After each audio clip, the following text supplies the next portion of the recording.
Wakefield 0, Lee 24. Thank you very much, guys. Of course, I've been calling it the Spanish Grand Prix because it's quite literally called the Spanish Grand Prix. But in Barcelona, there is a big Catalan feel to it. They've just played on the piano the anthem of Catalonia, and the big red and yellow striped flags of Catalonia are out in force as well at the circuit. Carlos Sainz and Fernando Alonso, the two Spanish drivers, of course, have just shared a big hug trackside as well. Let's bring in our commentary team again. Harry Benjamin, Mark Priestley, Andrew Benson, all ready to bring you every twist and turn of the Spanish Grand Prix. Can we talk, Harry, a little bit about Lando Norris, whose performance to be third is maybe the most surprising of all in qualifying?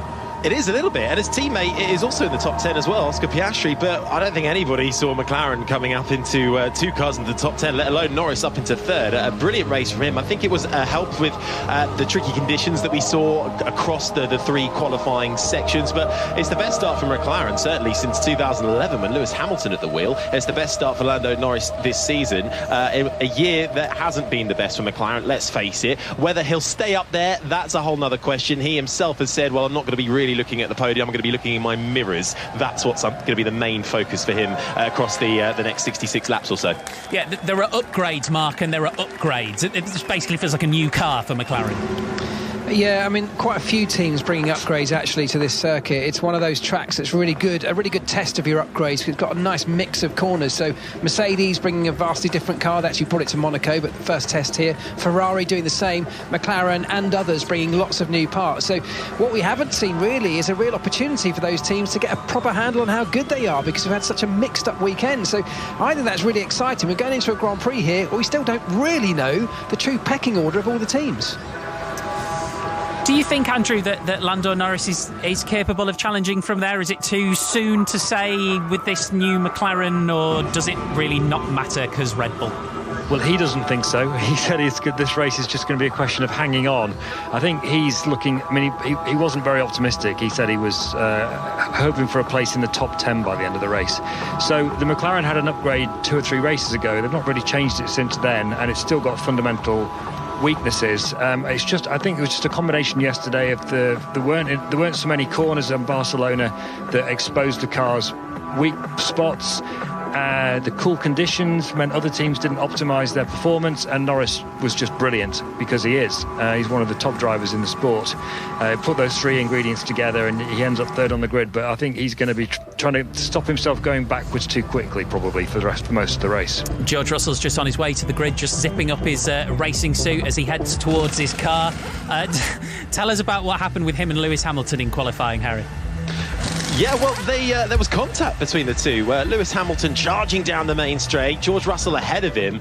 Russell then moved aside to let the Ferrari of Carlos Sainz through, and then seemed to dart back towards the left as they came into the braking zone of turn 1, and that was where his teammate was. And there was contact. A part of Lewis Hamilton's front wing end plate flew off, and it seemed like either a massive miscommunication between themselves and the team. But we all found it quite bizarre that George Russell didn't really see Lewis Hamilton in the first place, Mark. I mean, unbelievable, and the potential for that being an absolutely disastrous crash was huge. Luckily, both drivers kind of got away with it in terms of too much damage. George Russell missed out on the third part of qualifying, perhaps as a result of that. But yeah, potentially that was a huge accident. Luckily, we avoided it.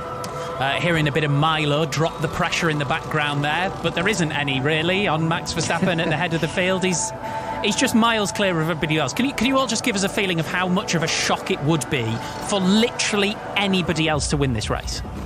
It would make the headlines, that's for sure. I think it would shock all of us if something happened that meant Max Verstappen couldn't get his what would be a 40th career win. I honestly can't see it happening, Mark. No, and to put it into some context, I genuinely, this is not an exaggeration, I genuinely believe if Max started this race last, by the end of 66 laps, he could win the race. And I think with some ease.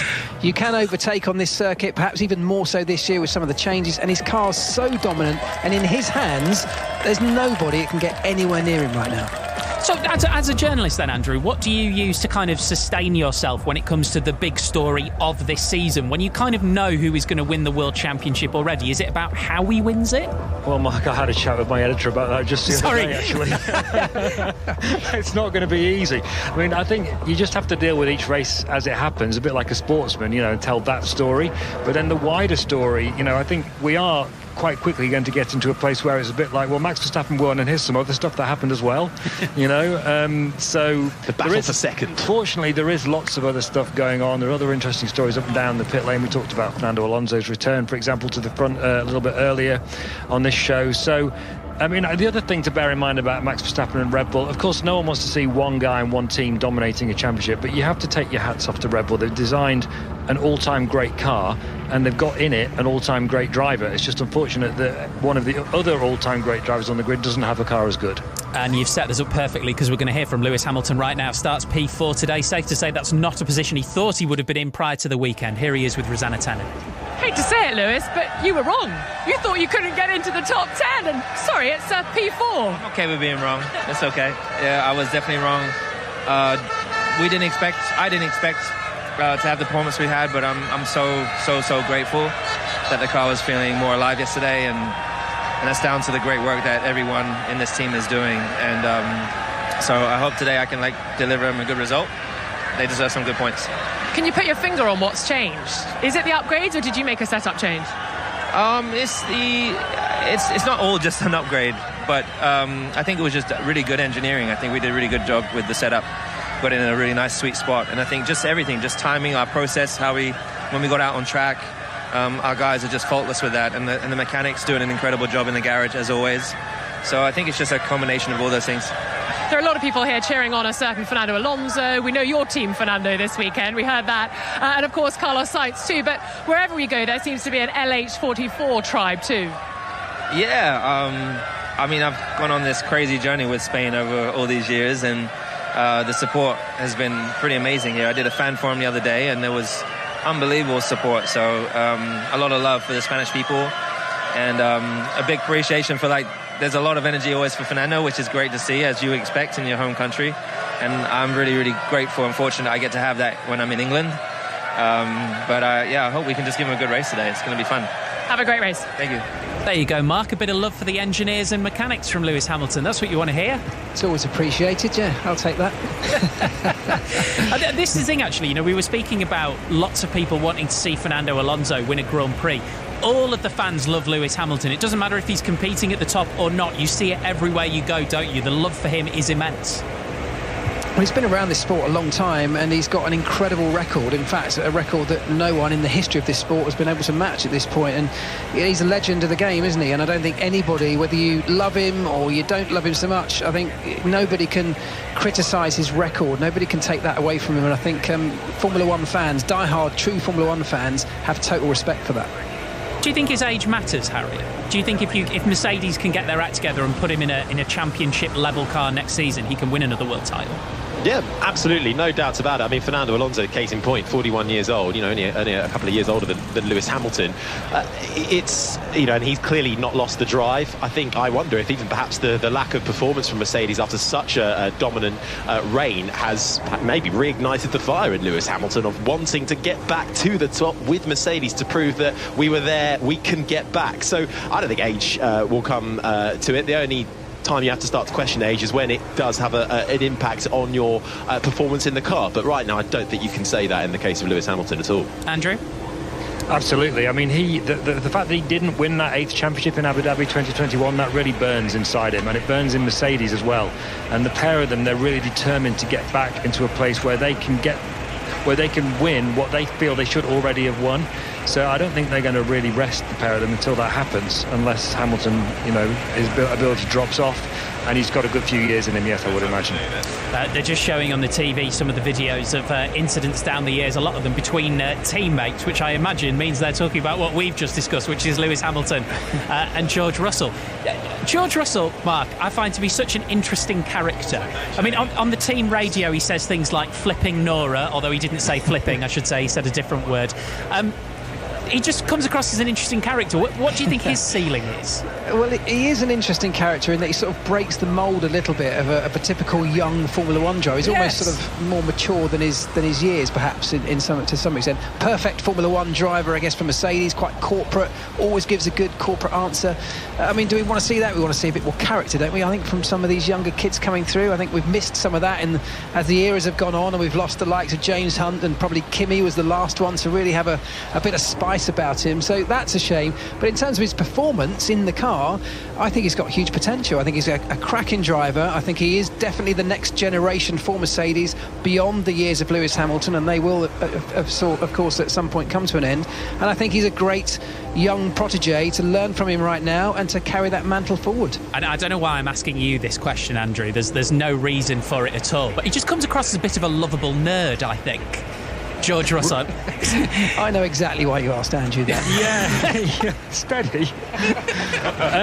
I don't know about lovable, but I mean, the point about he maybe is a bit of a nerd. I think all Formula One drivers actually are secret nerds in a way. Do you? Yeah. They all, you hear all sorts of stories about them lining the milk bottles up in the fridge and all that kind of thing. And they've, their driver rooms are all neat and tidy, and they've all got that characteristic to them. And they've got to hit braking points, the same braking points every lap, 70 laps in a row, and so on. But he doesn't always sound that interesting, George Russell, because of the way he expresses himself vocally, but he says interesting things. You just have to listen past the manner of his speaking and listen to the subject. And he was quite feisty with Max Verstappen in Azerbaijan, if you remember, Steve, when they had it coming together. So yeah, he's got some character hidden in there. And I would encourage all of you to go and find the Formula One intro video that they did for the season, where they all just sort of have to turn and look at the camera in a kind of nonchalant way, and George Russell looks like he's trying to be in a boy band video. It's very, very funny. Right, I can see all the drivers are in the cars, more or less. We're ready for the formation lap of the Spanish Grand Prix. Full commentary here on 5 Live with Mark Priestley, Andrew Benson and Harry Benjamin. Thank you very much. Well, they are just about to get going for their formation lap. So let's take you through then how the grid lines up. It's his 24th career pole, and unbelievably, it's his first at the Spanish Grand Prix. Max Verstappen in front of Carlos Sainz in the Ferrari, his first front row start in 2023. Lando Norris in a best start for McLaren in Spain since 2011 goes third in front of Lewis Hamilton. Then it's Lance Stroll rounding out the top 5 in front of the Alpine of Esteban Ocon. Nico Hülkenberg in the Haas goes from 7th, and Fernando Alonso with a damaged floor in qualifying goes from 8th place in his Aston Martin. Oscar Piastri makes it 2 McLarens in the top 9. Pierre Gasly with 2 3-place grid penalties for impeding Verstappen and Sainz will start from 10th, and it's Sergio Perez the second time in a row not in Q3 for the Red Bull driver. He'll start 11th in front of George Russell, who struggled in qualifying in his Mercedes. He actually went off on the reconnaissance lap too. He's in front of Zhou Guanyu in the Alfa Romeo. Nick De Vries out-qualifies Yuki Tsunoda in the Alfa Tauri for the second time this year from 14th position, just in front of Tsunoda. Then Valtteri Bottas in the Alfa Romeo is 16th.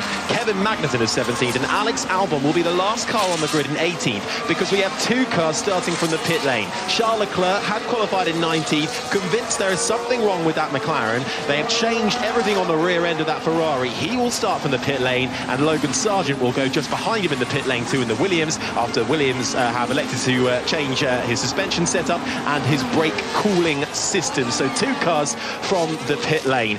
Mark Priestley, who have you got your eye on?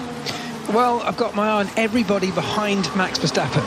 Max Verstappen, of course, starts on pole. Interestingly, he starts on the medium tyre. The only other person that's taking the grid on that medium tyre is his teammate Sergio Perez. Everybody else on the faster, soft tyre. And that's interesting because most people, even Pirelli, say the medium tyre was the least preferred of all the 3 tyres bought this weekend, yet Red Bull seem to think differently. So that's going to be an interesting one to watch. Yes, while the rest of the grid make their way through the final sector, Charles Leclerc patiently waits in his garage with the mechanics holding on to the tyre warmers before they release him to the end of the pit lane. Max Verstappen now making his way around the final corner in what has been a change to the layout here at the Circuit de Barcelona Catalunya. We have done away with the old slow chicane that brought all the cars back onto the main straight. It's now 2 double long right-handers which bring you through 13 and 14, and the DRS detection zone is just as you come into turn 14 in the final corner. Really going to be interesting to see how that affects the tyre strategy, particularly, Mark, when you have the two Red Bulls, Verstappen starting on the medium, everybody else on the softs, and we wait and see what Leclerc and Sargent will do. Yeah, we're probably expecting a two-stop race for most people, starting on the soft tyre, then going to perhaps a hard tyre, and then back to a soft tyre towards the end. Of course, Verstappen and Perez will be on a slightly alternate strategy, so keep an eye on it. Well, the final two cars on the grid will be Kevin Magnussen in the Haas, Alex Albon in the Williams, two in the pit lane, two home drivers that the fans are cheering on. The grandstands are full with a sea of green for Fernando Alonso and his Aston Martin, and a sea of red for Carlos Sainz in his Ferrari, who will start from second position in this race. But it will be Max Verstappen who will go from pole position at the scene where he achieved his first career Grand Prix victory. It's a green flag at the back of the pack. It's all eyes to the lights, and it's foot to the floor as we go racing in Spain. It's a fairly even start between the top two, but Verstappen has the edge. He has to cut across Carlos Sainz, who now ducks in to the other side of Max Verstappen. He'll have the outside line while the Aston Martin of Fernando Alonso dices with Lando Norris. Sainz tries it around the outside. Verstappen has absolutely none of it. There's a bit of contact further back in the pack. Verstappen makes his domination clear and leads coming out of turns 1 and 2 as we head into turn 4 now. Sainz just on the back of him. Then comes Lewis Hamilton down the inside of, that would be Lance Stroll and the Aston Martin. The two go wheel to wheel as we approach the downhill left-hander of turn 5. It's Stroll on the inside. Hamilton has shown the door. He cannot get through. Stroll makes his way up into third position now, but Hamilton, the 7-time champion, is chasing him down. Yeah, it was a great start from Alonso up into P3. The contact was actually Hamilton and Lando Norris, and it looks like Lando Norris coming off worse with that. He's dropped back in the pack, now down into P5 after starting P3. On the radio to his team already, saying he's got damage. Lewis Hamilton, though, continues up in third place. Sergio Perez further back in the pack, tries it down the inside of turn 10 on Oscar Piastri. Perez has lost a couple of positions. He's lost one position down into 12th, trying to get back ahead of the McLaren while trying to keep Yuki Tsunoda in the AlphaTauri behind. It's not been the start that Perez wanted. The contact was indeed with Lando Norris, who has damage as he comes into the pit lane for repair work. That promotes everybody up a position behind him. Yeah, correction. I said Alonso is up into third. Of course, it's actually Lance Stroll. So it's the younger teammate Lance Stroll doing better than his more experienced Spanish teammate Alonso. Alonso in 6th, Stroll 3rd. Positions changing again. Still Max Verstappen way out in front, over a second from the Ferrari of Carlos Sainz. Lance Stroll, then Lewis Hamilton and Esteban Ocon, and Lando Norris into the pits with that damage from the contact with Hamilton. Yeah, it's a long stop as well. Front wing change, and there is smoke coming from the front brakes as well. He's eventually released a 17.6 second pit stop time. Disaster for Lando Norris, who started so well up in third for McLaren. A real shame for him. Sergio Perez, meanwhile, does manage to get through on Oscar Piastri, who made his way through into turn 1. There's still battles going on throughout the grid, though. Let's have a look at what's going on between Fernando Alonso in the Aston Martin and George Russell. Alonso started 8th. He's already up to 6th place. He's just got through on George Russell as they now make their way into the braking zone of turn 10 and back into the final tricky sector of this lap as we come towards the end of lap 2. It's full time at the rugby. Let's go to Dave Woods. Yeah, first game of the second air Magic's finished. Lee 30, Wakefield 4, Lachlan Lamb with a couple of tries, Josh Charnley with his 16th Super League try of the season. It's 6 successive wins for Lee. Wakefield woeful. Lee 30, Wakefield 4. Thanks, Dave. Start of lap 3 then. Max Verstappen leads. Carlos Sainz in second, 1.5 seconds behind. Then it's Lance Stroll, the Aston Martin, third. Hamilton behind him. Ocon the top 5. Alonso, Russell, Hülkenberg, Zhou Guanyu, Sergio Perez now up into the top 10 and last of the points paying positions at the moment. Then it's Piastri, Tsunoda, Magnussen, Gasly, Nick de Vries, the top 15. Albon, Bottas, Sargent, Leclerc and Lando Norris having to come into the pits for damage to that front wing is now 20th and last as we get another look at how the start paid out, and it was a great start further back in the pack for George Russell, the Mercedes, who stormed off the line. Yeah, really strong start for Russell, which has put him in a great position now up into P7 and really challenging Alonso. Also a great start for Carlos Sainz, and there was a moment when I thought he was going to go around the outside of Verstappen, just thought better off it. Verstappen, quite aggressive as he always is, wasn't going to let off the throttle and just held his foot in to keep it in the first place as he comes through turn 1. Yeah, it was Norris, that was where he picked up his front wing damage with Lewis Hamilton Hamilton as the inside corner of the apex coming out of turn 2 just tightens up, and that was where the contact was had. This is the sound on board with the British racer for McLaren. It was actually an all-right start, Mark. It was decent start from Lando Norris, but it was Lewis Hamilton who got a really strong start and ended up alongside the McLaren of Lando Norris, outbraked him into turn 1. Norris tucks in just behind, and as they break into turn 2, it was the left rear wheel of Hamilton making contact with the front wing of Norris. Could have been nasty, and Lewis actually very lucky to get away without a puncture. Yeah, the inside curve quite high up as well. Really takes a beating on these Formula 1 cars. This is the sound of Carlos Sainz, the Spanish racer on home soil, started second, really managed to get up alongside. He was on the soft tyre and Verstappen on the medium, and they almost both run each other out onto the exit of turn 1. Verstappen really aggressive there to make sure the Spaniard could not get by. So Carlos Sainz had to settle for second. Meanwhile, Lewis Hamilton was behind and up into third, but then Lance Stroll, with a great move in the Aston Martin, down the inside, the left-hander at turn 5, managed to get the 7-time champion, and Stroll still holds on into third. It's Verstappen, Sainz, Stroll, Hamilton and Ocon, the top 5. And you know, I just spotted something else on that replay of the start. One of the reasons George Russell has catapulted himself up into P7, he had a great start, but he then went off, and the exit of turn 1 took the escape road. You have to follow that path all the way through turn 2, and actually gained some places by going down the escape road as everybody else bunched up through turn 2. Further back in the pack, some great starts for the likes of Zhou Guanyu in the Alfa Romeo. He's made up 4 positions up into 9th. Tsunoda up into 11th. Magnussen has made up 4 positions up into 13th. The big loss is actually Pierre Gasly, down 4 spots. He had the penalty, started in 10th, made his way all the way down, as Zhou Guanyu continues his good form so far. Makes a great move on the Haas of Nico Hülkenberg, down the main straight. Nice bit of toe, DRS enabled as well, and makes the move into turn 1. Hülkenberg, the German racer, who is not at the best of form around Spain, had a great qualifying, got moved up a position and started from 7th on the grid. He's just lost 8th to Zhou Guanyu. He's now under pressure from Sergio Perez, who has made up a position now up into 10th, but is not making the gains as quickly as he would like. He'll have to try and make a move as they come into the approach of the back straight where DRS will be enabled. They make their way uphill now towards the blind right-hander of turn 9, which leads you out onto that straight. Yeah, and George Russell, I think, is going to be in trouble. So where I just spotted him making all those moves past everybody else down the escape road, so the stewards, so he's now under investigation for that. They'll take a closer look, and I think, from what I could see, it was a slam dunk. So keep an eye on that one. Sergio Perez now into P10. Now, this is going to start getting interesting, because on lap 5, of course, we've now got DRS enabled. We know how good that Red Bull is with its DRS wide open. We've now got 2 very fast sweeping right-handers that lead onto the start-finish straight, which give you an even greater top speed by the time you get down to the end of that straight, and that's where the Red Bull will come alive.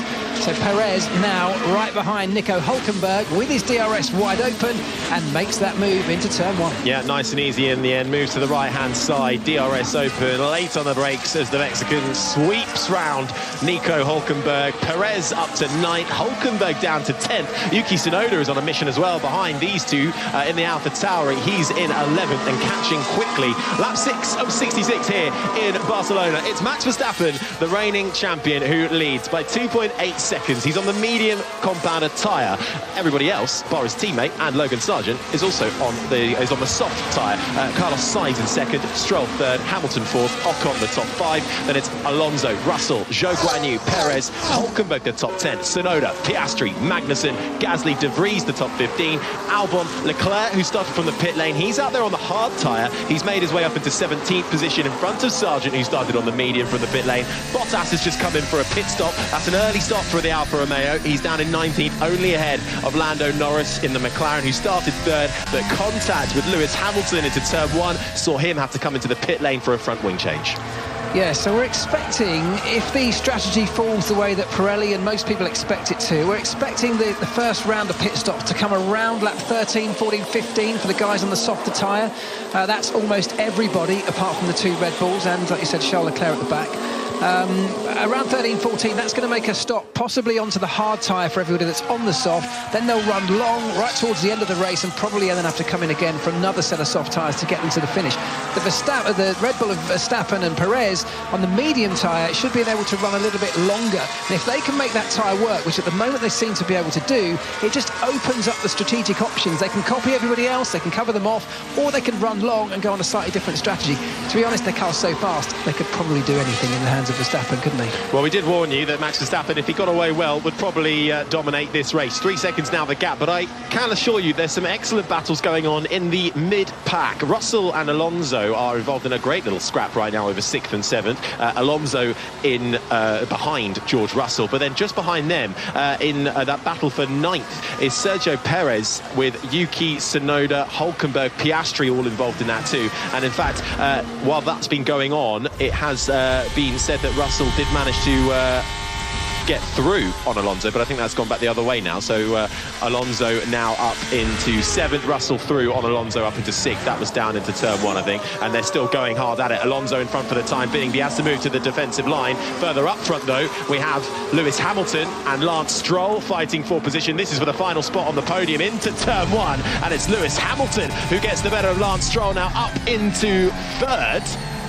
Further back, this is the sound of the McLaren of Oscar Piastri fighting over 11th place with Nico Hülkenberg, who has fallen outside of the points now. He's trying to catch up, but Piastri is through on the German. Tsunoda through as well. Tsunoda currently occupies 10th and the last points playing position. Then it's Piastri, then it's Hülkenberg, and behind him, his teammate Kevin Magnussen is 13th at the moment. Verstappen leads Sainz, 3.7 seconds to gap. Yeah, Verstappen looking comfortable, opening that gap up now, so there's no major threat from behind. He can now run his own race, he can kind of do his own thing. He's got nothing particularly to worry about, he's just got to look after his tyres and see that car to the end, barring any problems.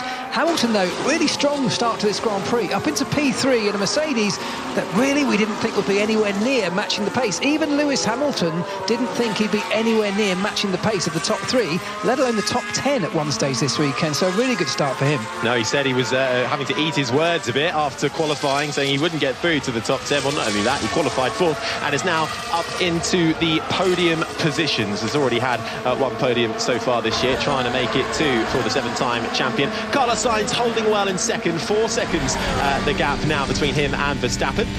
This is the sound of Verstappen's teammate Sergio Perez, who is trying to get through on Zhou Guanyu in the Alfa Romeo with the use of DRS and a bit of tow. Makes his move round the outside into turn 1 and gets through on the Chinese racer. Sergio Perez up into 8th and Zhou Guanyu down into 9th. But it's been a fairly good start for Zhou Guanyu. Started outside of the top 10, down in 13th, and made a great start to the points. His Sainz on plan A for now. Yeah, happy. I have racing on. So Carlos Sainz is happy, saying he's got more to come from these set of soft tyres, which if Pirelli's data is to go by, maybe around the lap 13, 18 mark, possibly lap 20, we can see our first pit stops for the soft tyre runners. We're currently on lap number 9. Meanwhile, Mark, some good news for George Russell. That turn 1 incident, gaining advantage, nothing going to happen with that one. Yeah, I guess because it was the first lap and it was slightly chaotic, as it always is for the first couple of corners, as they sometimes do, giving a little bit of extra leeway through there. So good news for Russell. That puts him in a decent position. P6 and battling right behind Esteban Ocon. Esteban Ocon also in a decent spot there. P5, that's really a sign of just how good that car is right now. It's shown a bit of form recently. Great result last time out in Monaco, but now coming under some threat with George Russell with his DRS wing wide open right behind him. Not close enough this time into turn 1. It was a good start from Ocon. Conversely, though, for Pierre Gasly, all the way down the field and outside the points after starting in 10th. It was a better qualifying position than that, but penalties saw him fall down the field. That is the sound of Zhou Guanyu, who has just made a pit stop, and he just comes out behind Nick De Vries, who is making his way to the AlphaTauri pit box. So here we go then. Zhou Guanyu makes his way out, and I think he's gone on to the hard tyre for Zhou Guanyu, the Alfa Romeo. Yeah, so what we must be seeing here, certainly on some cars at least, is higher than expected degradation on these tyres. Yeah, this is early. We're on lap 10. It is early.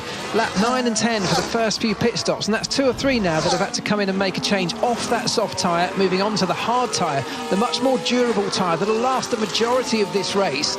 But that's earlier than expected. Now, Is that going to start affecting everybody in the same way? Can Verstappen on his medium tyres and Perez on their medium tyres, can they go longer?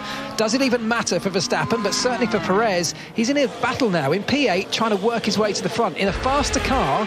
But can he manage that tyre, that medium tyre that nobody really liked over the course of Friday? And can he make it last until he can get onto probably the hard tyre to see him then through to the latter stages of this Grand Prix?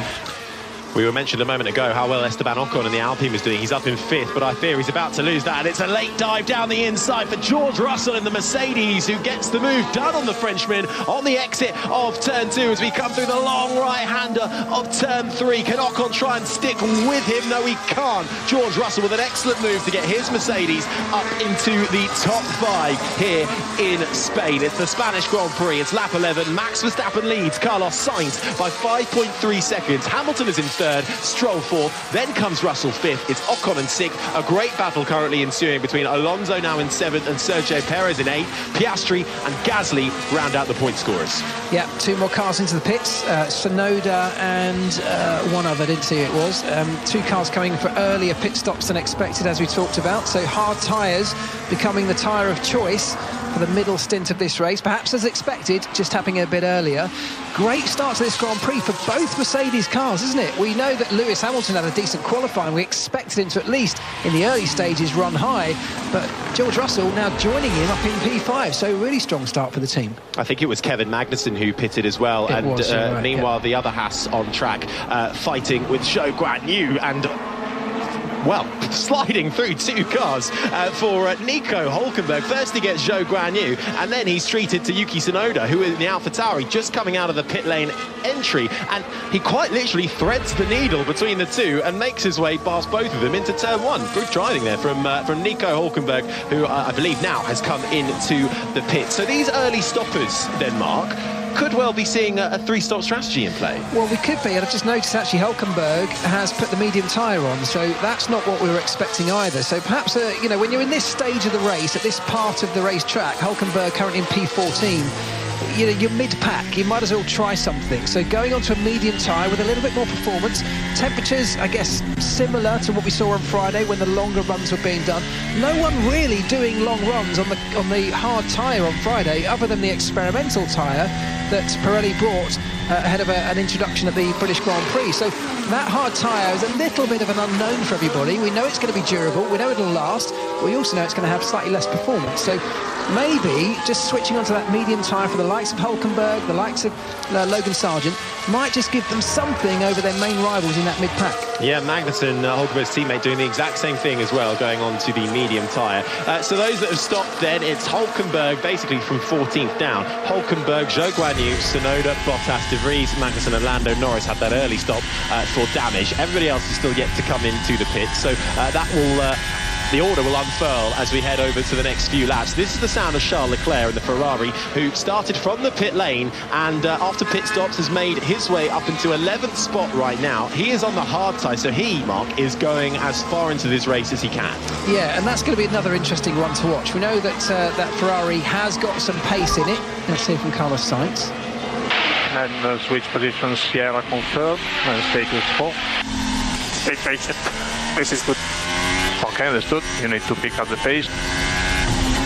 Carlos Sainz there being told perhaps a switch in strategy, but overruling and saying, well, no, we've got to be patient to his team. And we know, we talked about it time and time again, strategy and Ferrari doesn't always go hand in hand. Carlos Sainz has often at times overruled his team, and he's doing so there. He's 6 seconds behind Verstappen right now in 2nd place. Also interesting, they've got a difference of opinion about the pace there, haven't they? Carlos Sainz saying pace is good, and his team coming back saying, no, you need to up your pace if we're going to go on this strategy. So both having slightly different opinions of how things are going so far. But the Ferrari has had pace at times, we know that, but the race day is when it's really struggled, and they brought a big raft of changes, mostly aerodynamic, to this Grand Prix in the hope that it's going to make the car more drivable on a Sunday. Leclerc starting so far back, in fact starting from the pit lane, might give us the perfect opportunity to see whether that car is indeed more drivable, because that's what he needs today. Into the pits then comes Esteban Ocon in the Alpine. He gets rid of his soft tyres at the end of lap 13 and the start of lap 14, and he has gone on to, I think it was the mediums, the yellow wall tyre. So that is an interesting one, because that would insinuate that he is going to have another stop. Well, I think everyone's going to have at least one more stop. Sorry, Mark, just getting a little bit tight down into turn one as Ocon comes out of the pit lane entry, just in front of Nico Hülkenberg, who's forced to check up to avoid hitting the back of the Alpine. But Hülkenberg is looking all over his mirrors, because he's got the Alfa Romeo of Zhou Guanyu and the Alfa Tauri of Yuki Tsunoda doing battle side by side. They're making their way now towards the left-hander of turn 5, and this is all over right now. It's 13th position, Ocon, 14th Hülkenberg, 15th Tsunoda, 16th Zhou Guanyu. It's a great little battle, isn't it? I think everyone's going to have to make at least one more stop over the course of this Grand Prix. It's quite a rough tarmac, this racetrack.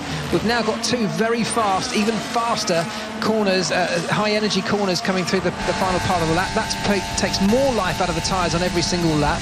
And with it being an abrasive surface, it really does just eat away at those tyres. It degrades the performance and it wears them much more heavily than other tracks. So there is very little chance, I think, of most people getting to the end of this race with one stop. So as Stroll comes in for his first, I think everyone's going to have to make at least 2. The question is, does anyone need 3? The big question indeed. Lance Stroll comes into the pits and he heads out onto a set of soft tyres for Lance Stroll, another set. So going at the other way for Lance Stroll, he comes out in the mid-pack. We were telling you about that fight over 14th, that fierce battle. Tsunoda has now gotten through on Nico Hülkenberg. Zhou Guanyu still hanging in there in a 16th spot at the moment. It's lap 15 of 66 here for the 6th race of the Formula 1 season in 2023. We're on lap 15 and Max Verstappen leads 7.6 seconds the gap to Carlos Sainz. Then it's Lewis Hamilton, George Russell and Fernando Alonso round out the top 5. Perez, Piastri, Gasly, Leclerc and Albon the top 10. Sargent, Stroll, Ocon, Tsunoda, Hülkenberg the top 15. Then it's Zhou Guanyu, Magnussen, De Vries, Bottas and Norris the top 20. His signs. I think it go to medium. Box, Carlos box for medium. Here we go then. So Carlos Sainz does indeed come into the pits and he's going to go onto the medium tyre. Meanwhile, Lance Stroll, who pitted one lap ago, makes his way through on Logan Sargent, who is still out there, hasn't pitted yet. He started from the pit lane in that Williams, so the Aston Martin goes through up into 11th. It's an okay stop time for Carlos Sainz, 2.9 seconds. Why? Okay. Did he say why okay? I didn't hear what you said there, sorry. Well, he's clearly questioning it, and he's going to come out of the pit lane. That was Carlos Sainz, by the way. He's going to come out of the pit lane behind his teammate Charles Leclerc. So Sainz has gone onto the medium tyre. Leclerc up into 8th, still out there, having started from the pit lane on the hard tyre, and it's just going to keep on going until he has to come in. This is the sound of Zhou Guanyu in the Alfa Romeo down the inside of the Haas of Nico Hülkenberg. Quite aggressive there from the Alfa Romeo driver, up into 15th. Finally makes the move stick. Unfortunately for Nico Hülkenberg, he has been going backwards in this race. Nico Hülkenberg has indeed pitted, as is his teammate. That is still really good, mate. Okay, let's keep him that way. Pace is looking really good, Lewis. That was Hamilton on the radio, Mark, so he's happy. Well, this is an interesting battle here because Sainz was just ahead of Hamilton, had to cover off, make sure Lewis couldn't undercut him. The undercut around here is quite powerful because of that abrasive surface and the degradation on tyres. That meant that if Sainz stayed out for an extra few laps, with Hamilton so close, Hamilton could have dived into the pits, got a fresh set of tyres and used the performance of those new tyres to catapult him over his outlap. Sainz had to cover that off, so Sainz has now dove into the pits to get his fresh tyres on. He's now got to put in a blistering outlap, but Hamilton talking about how good his tyres still are. So is Hamilton going to jump over Carlos Sainz by the overcut through this series of pit stops? This is going to be fascinating as Charles Leclerc comes into the pits. That was the voice of the former McLaren mechanic Mark Prix alongside myself, Harry Benjamin. We're roughly a quarter race distance here at the Spanish Grand Prix. Let's bring in the BBC's chief F1 writer, Andrew Benson. Andrew, what have you made of the 17 laps that we've seen so far? Well, we're heading into a really interesting stage of the race here because I think Carlos Sainz was clearly questioning the decision of the Ferrari strategist to put the medium. The hard tyre was expected to be the favoured tyre in this race. Soft, hard was the sort of predicted fastest strategy, and that's obviously what Sainz was expecting because he was like, why? When they said medium, he acquiesced. But we'll have to see how that plays out with Hamilton, who's obviously going to try to overcut Sainz, or at least maybe try and get a tyre offset for the end of the race. Meanwhile, they've just pitted Leclerc, Ferrari, which I really don't understand, because he started on the hard tyre and he's run a relatively short distance into the race, and they've just made him pit and put on another set of tyres. So that's very confusing. Meanwhile, just behind the top three, Verstappen, Hamilton and Russell, the two Mercedes drivers are showing pretty good pace, actually. They'll be encouraged, I think, so far with their upgrade. Fernando Alonso, I thought, was struggling in the early laps. He's running fourth at the moment after some people pitting in front of him. But he's managing to hold off Sergio Perez behind him in the Red Bull, and he's upped his pace a little bit. So maybe he was just playing a canny game there, keeping his tyres in good shape and trying to build his speed up as we get into this pit stop period now. Well, if anyone's going to play a canny game, it's probably going to be Fernando Alonso in the Aston Martin. We're just hearing Oscar Piastri in the McLaren, who was in the points. He comes into the pit lane for a change of tyres, and he will feed out into a little bit of traffic. He'll come behind the Haas of Magnussen and the AlphaTauri of De Vries, so he comes out in about 15th position. Max Verstappen, who leads this race and has led every lap so far from pole position on the medium tyre, now has a 7.9 second gap, or an 7.8 second gap, I should say, ahead of Lewis Hamilton, who has yet to stop, in front of George Russell, Fernando Alonso and Sergio Perez, recovering from 11th on the grid, now up into the top 5. And that timing of Lewis Hamilton's stop is going to be an interesting one. There's currently, between Hamilton and Sainz, around 22 seconds. Guess how long it takes to make a pit stop in here? Is it 22 seconds? It's around 22 seconds. So when they do come back out, after Hamilton is forced to make his pit stop, which he eventually will, it's going to be very, very tight. And he's trying to use the performance of that soft tyre, even though it's starting to go away, up against the fresh set of mediums that's on Sainz's tyre, to just build that gap more than 22 seconds. There's a lot more pace in these tyres. Need to look forward, not behind. Yeah, Ava.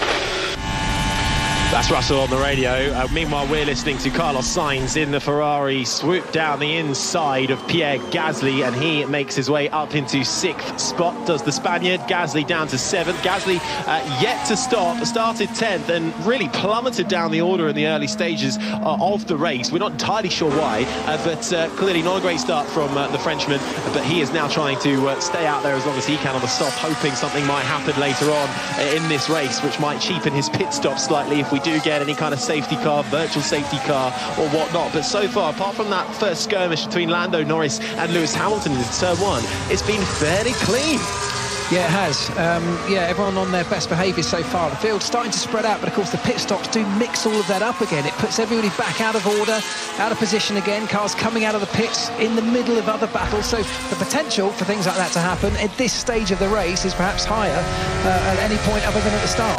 Yeah, Leclerc fed out into 17th position behind Bottas and just in front of Norris. This is the sound of Oscar Piastri on board, the Australian rookie for McLaren, making his way down the inside of Valtteri Bottas in the Alfa Romeo to get himself up into 15th spot. So Leclerc down in 17th, just in front of Norris. Meanwhile, Fernando Alonso comes into the pits for his first stop. He's going on to the soft tyre, the fastest rubber out there. Gasly also into the pits. Like a little bit of a slow stop on the rear there. It was a slow stop, 3.9 compared to Alonso's. I think it was 2.7. Alonso's going to feed out in his Aston Martin just behind Zhou Guanyu in 10th place. And Gasly at the pit exit now, and he's gone onto the medium tyre. He comes out just in front of Leclerc over 15th and 16th, but scratch that, Leclerc swoops round the outside of Gasly into turn 1. Much warmer tyres, up to temperature. Leclerc made that one look easy, and Gasly's now going to have a bit of a mission on his hands to keep the Alfa Romeo of Valtteri Bottas, who is hot on his heels, behind him. Well, I was just looking at the timing of that Leclerc pit stop. As Andrew said, it was slightly curious, given that he started the hard tyre. You'd expect him to go way longer into the race. And the only thing I could think was that he was coming up to a huge bunch of traffic, and they wanted to pit him to put it into some clear air.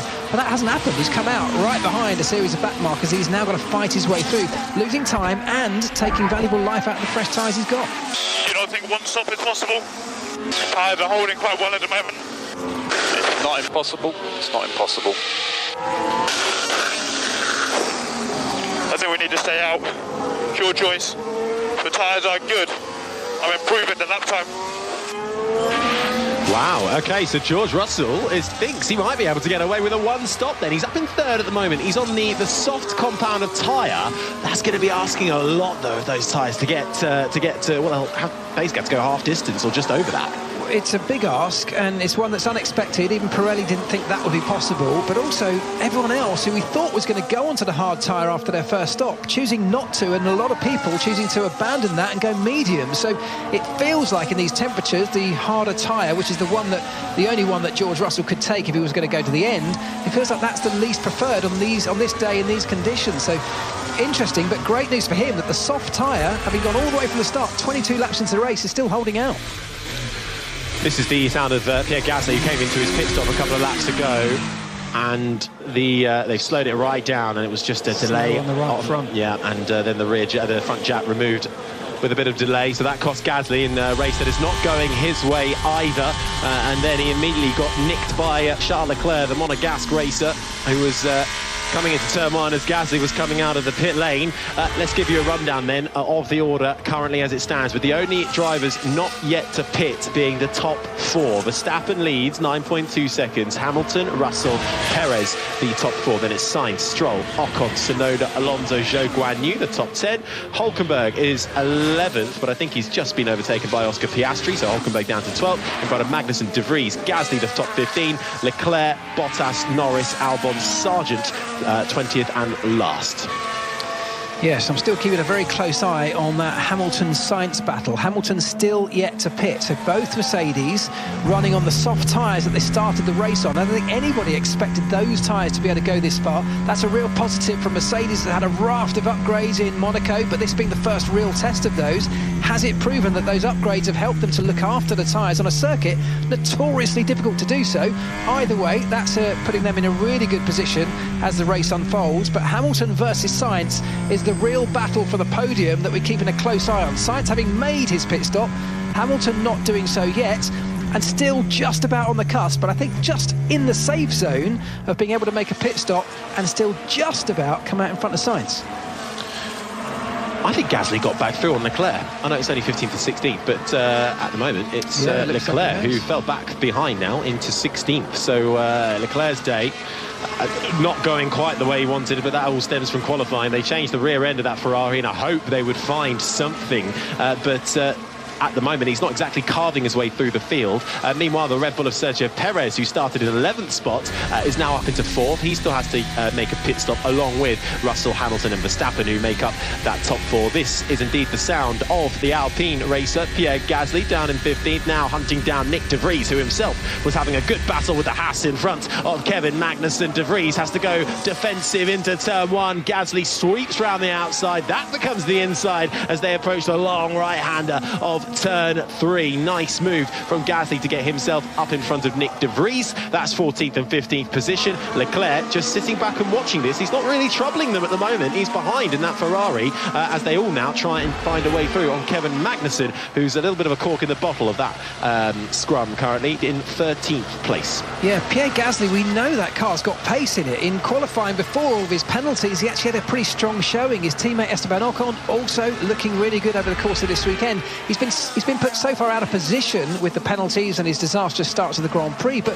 the car inherently has pace, and he's now probably having lots of fun, even though he's a long way back in the pack, trying to weave his way through.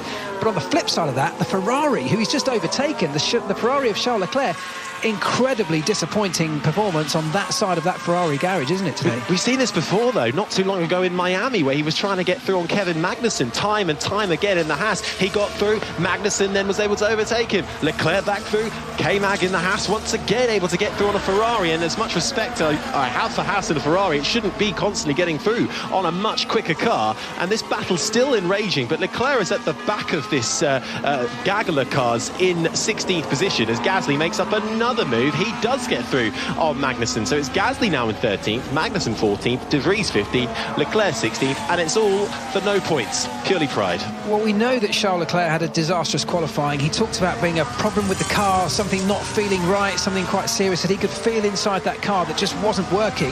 That meant the team had to search overnight, didn't have time to change everything, didn't have time to find the actual problem, so they changed the entire back end of the car. Not sure if it's actually helped him, so I don't know what the problem is, but he's really struggling as Hamilton comes in for that crucial pit stop.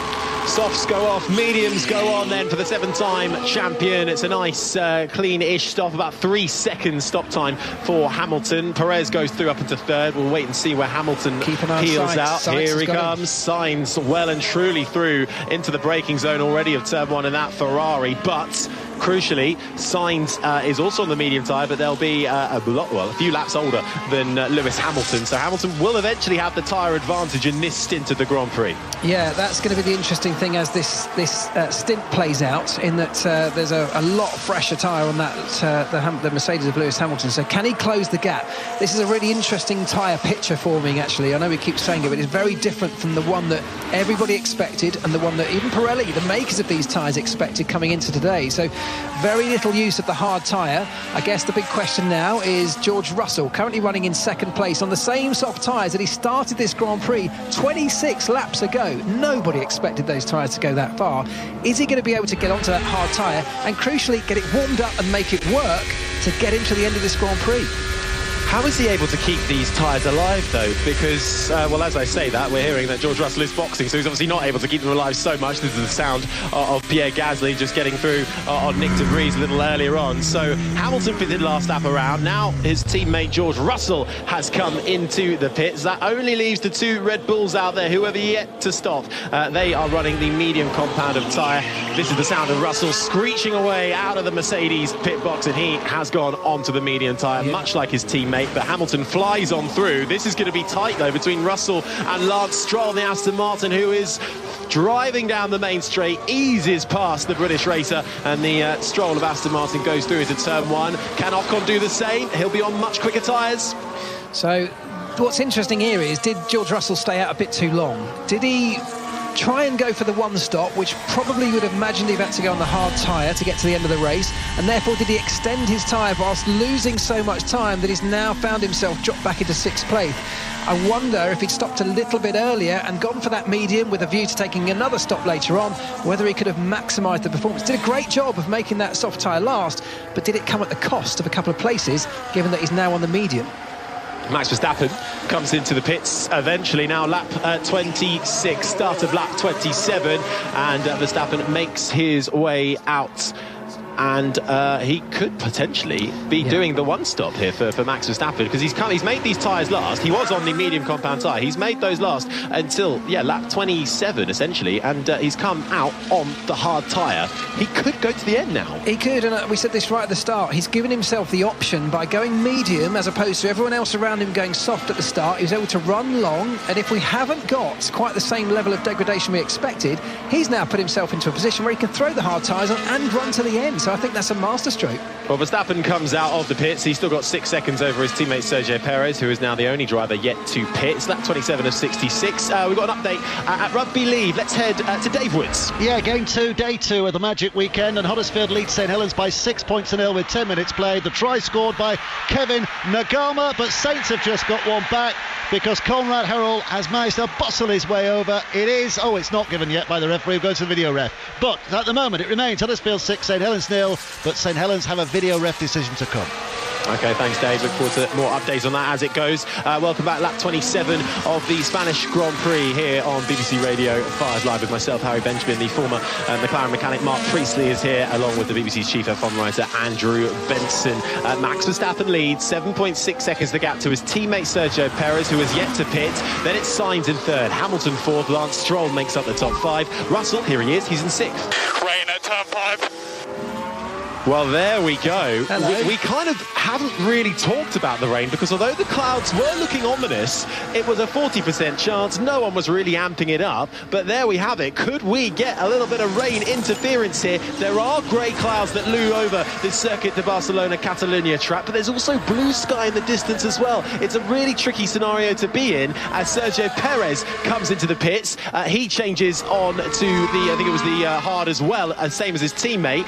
Now that promotes Hamilton up into 2nd, 10.8 seconds back from our leader Max Verstappen, with rain potential at turn 5. Well, Hamilton actually just got past Carlos Sainz. We haven't yet seen it. In fact, we're about to see a replay here. It was DRS down the start-finish straight in towards turn 1, comes up underneath the rear wing of the Ferrari, and outbreaks him down the inside into turn 1. Nice and clean, nice and easy, using the speed of that Mercedes.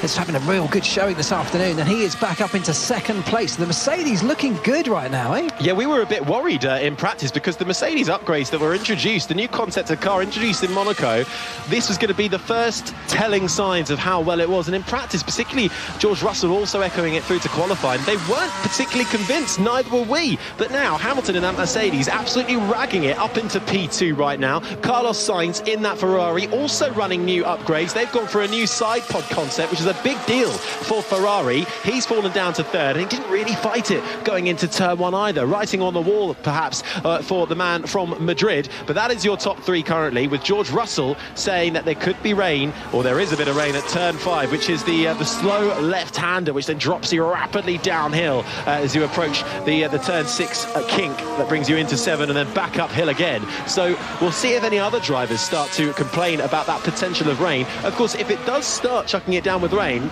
all the tyre rules go out the window, Mark. That's true. If somebody comes in for wet, so it's declared a wet track, then absolutely, they no longer have to run 2 different types of tyre. I think most of them probably have by now, but that rule would disappear. I just want to put a big shout out here to Yuki Tsunoda, up in 7th place on the hard tyre at this stage in the race, but right tucked in between Fernando Alonso and Esteban Ocon, 2 of the major players this weekend in terms of performance, and there's Yuki Tsunoda mixing it with them. Yeah, really impressive once again from Yuki Tsunoda, who was a bit hard on himself after qualifying, saying he made a mistake, he owned up to it, and at the moment doing everything he can to put that AlphaTauri up into the points, and was looking good in Monaco last time around as well, until a brake issue saw him tumble down the order and eventually outside of the points. But Tsunoda continues his good form for AlphaTauri. It's lap 30 of 66. Max Verstappen leads Lewis Hamilton by over 12.5 seconds, so a good time to get another update then. Rugby League, Dave Woods. Yeah, that try was awarded to Huddersfield 6, St Helens 4. Conrad Herald, the scorer. Tommy Meckinson has missed the conversion, so 12 minutes played. Huddersfield 6, St Helens 4. Thanks, Dave. Carlos Sainz is third in his Ferrari in front of George Russell in the top 4, who has the fastest lap. Lance Stroll is on the soft tyre for the Aston Martin, so both Aston Martins are on the soft tyre, along with Leclerc, who have decided that's the tyre they wanted to change onto. So have they done that, Mark, to go as fast as they can in this middle sector and then try and make it up towards the end? Well, the theory behind starting on the soft tyre is you get a great launch off the line. It's a sticky tyre, it's soft, gives you that launch performance, so that's your best opportunity for making up positions. Because the field is quite tight, this is a faster lap time now with the changes to the final part of the final 2 corners. Slower lap time means the field is less spread, so being on the soft tyre and using the performance of that tyre up against others around you that are on the medium or the hard should in theory give you the chance to be a bit racy and start making up positions. The problem for Alonso is he hasn't managed to do that yet. He's still stuck down in 8th place. Lance Stroll up in 5th, a reasonable showing, but he's not looking like he's threatening George Russell ahead of him. He's got no major immediate threat from Esteban Ocon behind, so both Aston Martins kind of stuck in no man's land, and they're going to have to go on to an alternate tyre, probably the medium, for the last part of the race, unless of course we get rain. Big caveat that. It's kind of died down a little bit in the last few laps or so, but those clouds, there are ominous grey clouds that surround this circuit here, with just little breaks of blue sky interspersed amongst the track. Meanwhile, though, it is still dry, and this is the sound of Sergio Perez, who has been hunting down Fernando Alonso for 8th spot, and on the main straight with DRS, he makes the move before they even get into the braking zone. So Perez is up into 8th, Alonso into 9th. Zhou Guanyu in the Alfa Romeo also having a better run of late. He's currently occupying that final points-paying position. Yeah, so I guess big winners as it stands right now. The guys looking good are the 2 Mercedes. They're the big surprise in a positive sense, I would say. Ferrari, not so good. Sainz dropped back to 3rd from that 2nd place on the grid, and not really looking like any threat to the Mercedes of Hamilton. Possibly even going to come under threat of George Russell at some point, as George Russell bangs in another fastest lap on his medium tyres. And of course the sister Ferrari, Charles Leclerc, woefully struggling down in P13 after starting this race in the pit lane, and a slightly curious strategy, starting on the hard tyre, thinking he was going to go long, and actually just joining everybody else around the same time for his first pit stop and going onto the soft. So Mercedes looking good, Ferrari not so much. Here's George Russell. Is anyone else reporting rain? I think it's sweat from the inside of my helmet. So it sounds like it's just you that's reporting the rain. I suspect it might be the sweat. That's brilliant. Thanks, George. We got all excited for a bit of rain, and it turns out it's just a bit of sweat. But that doesn't take away the ominous, foreboding grey clouds that are ahead. But perhaps we were a bit premature in thinking there was rain down at turn 5. But I blame Russell for that. I don't think I've ever heard a driver confuse sweat for rain before inside a helmet. That's brilliant. Oh, what a shame. I mean, that was really going to spice things up, wasn't it? But nonetheless, George Russell doing well, sweaty or otherwise. Fastest lap of the race, sitting in P4, and gradually, just gradually, trying to reel in Carlos Sainz. If he can get past the Ferrari of Sainz, and that seems like a very realistic possibility, he's on a much fresher set of tyres than the Ferrari ahead of him, that would put both Mercedes in a potential podium position, which is unbelievable. It would be unbelievable. This is really turning into a race of strategy and a race particularly around the tyres, which is making it interesting. And it's worth noting, though, that last year we had the hard tyre here, but nobody really wanted to use it. It didn't feel like it fitted the track. This year, Pirelli have reworked that C1 hard tyre. It's new for 2023, and it seems, at least from what we're looking at, that has worked out well. Yeah, well, the hard tyre, in theory, should work, you know, for these longer stints. The medium tyre, particularly given the changes we've had, meaning that high-energy last part of the lap takes a bit more of your tyre life away on every single lap, you'd start to think that you would switch more towards the hard tyre, which is why I was a little bit surprised that a lot of people went medium for that middle stint of the Grand Prix. People like Max Verstappen making that work beautifully well, but I guess his car's so good, he could almost do anything and still come out on top. Sergio Perez, one more place further up, he finds himself up into P7. It's a slow progression forward, a slower than I expected progression forward for Sergio Perez, but he is making his way up towards, well, he's in the top 7 now. Can he get towards a podium position at the halfway stage as we are at this point? Yeah, he has just displaced Yuki Tsunoda. Next up for Sergio Perez will be Esteban Ocon. It's lap 33 of 66 then. We're about halfway through this race. Max Verstappen leads by just over 13.5 seconds from Sainz, Russell, Stroll, the top 5. Ocon, Perez, Tsunoda, Alonso, Zhou Guan Yu, the top 10. We're covering the Grand Prix live on BBC Radio 5 Live. Let's bring in the BBC's chief F1 writer, Andrew Benson. Well, Max Verstappen is obviously cruising to an easy victory here. He can choose whatever strategy he wants pretty much to win this race. Curse, as long as nothing goes wrong. On the other hand, Carlos Sainz is under massive pressure from George Russell at the moment. Russell's closing in at more than half a second a lap, sometimes as much as a second a lap. We're looking at the pictures on pit straight. Russell's homing in. Looks like he might even be within striking distance at the end of this coming lap, which is they're just going into lap 34. So it's going to be a Mercedes 2-3 before too long, I think.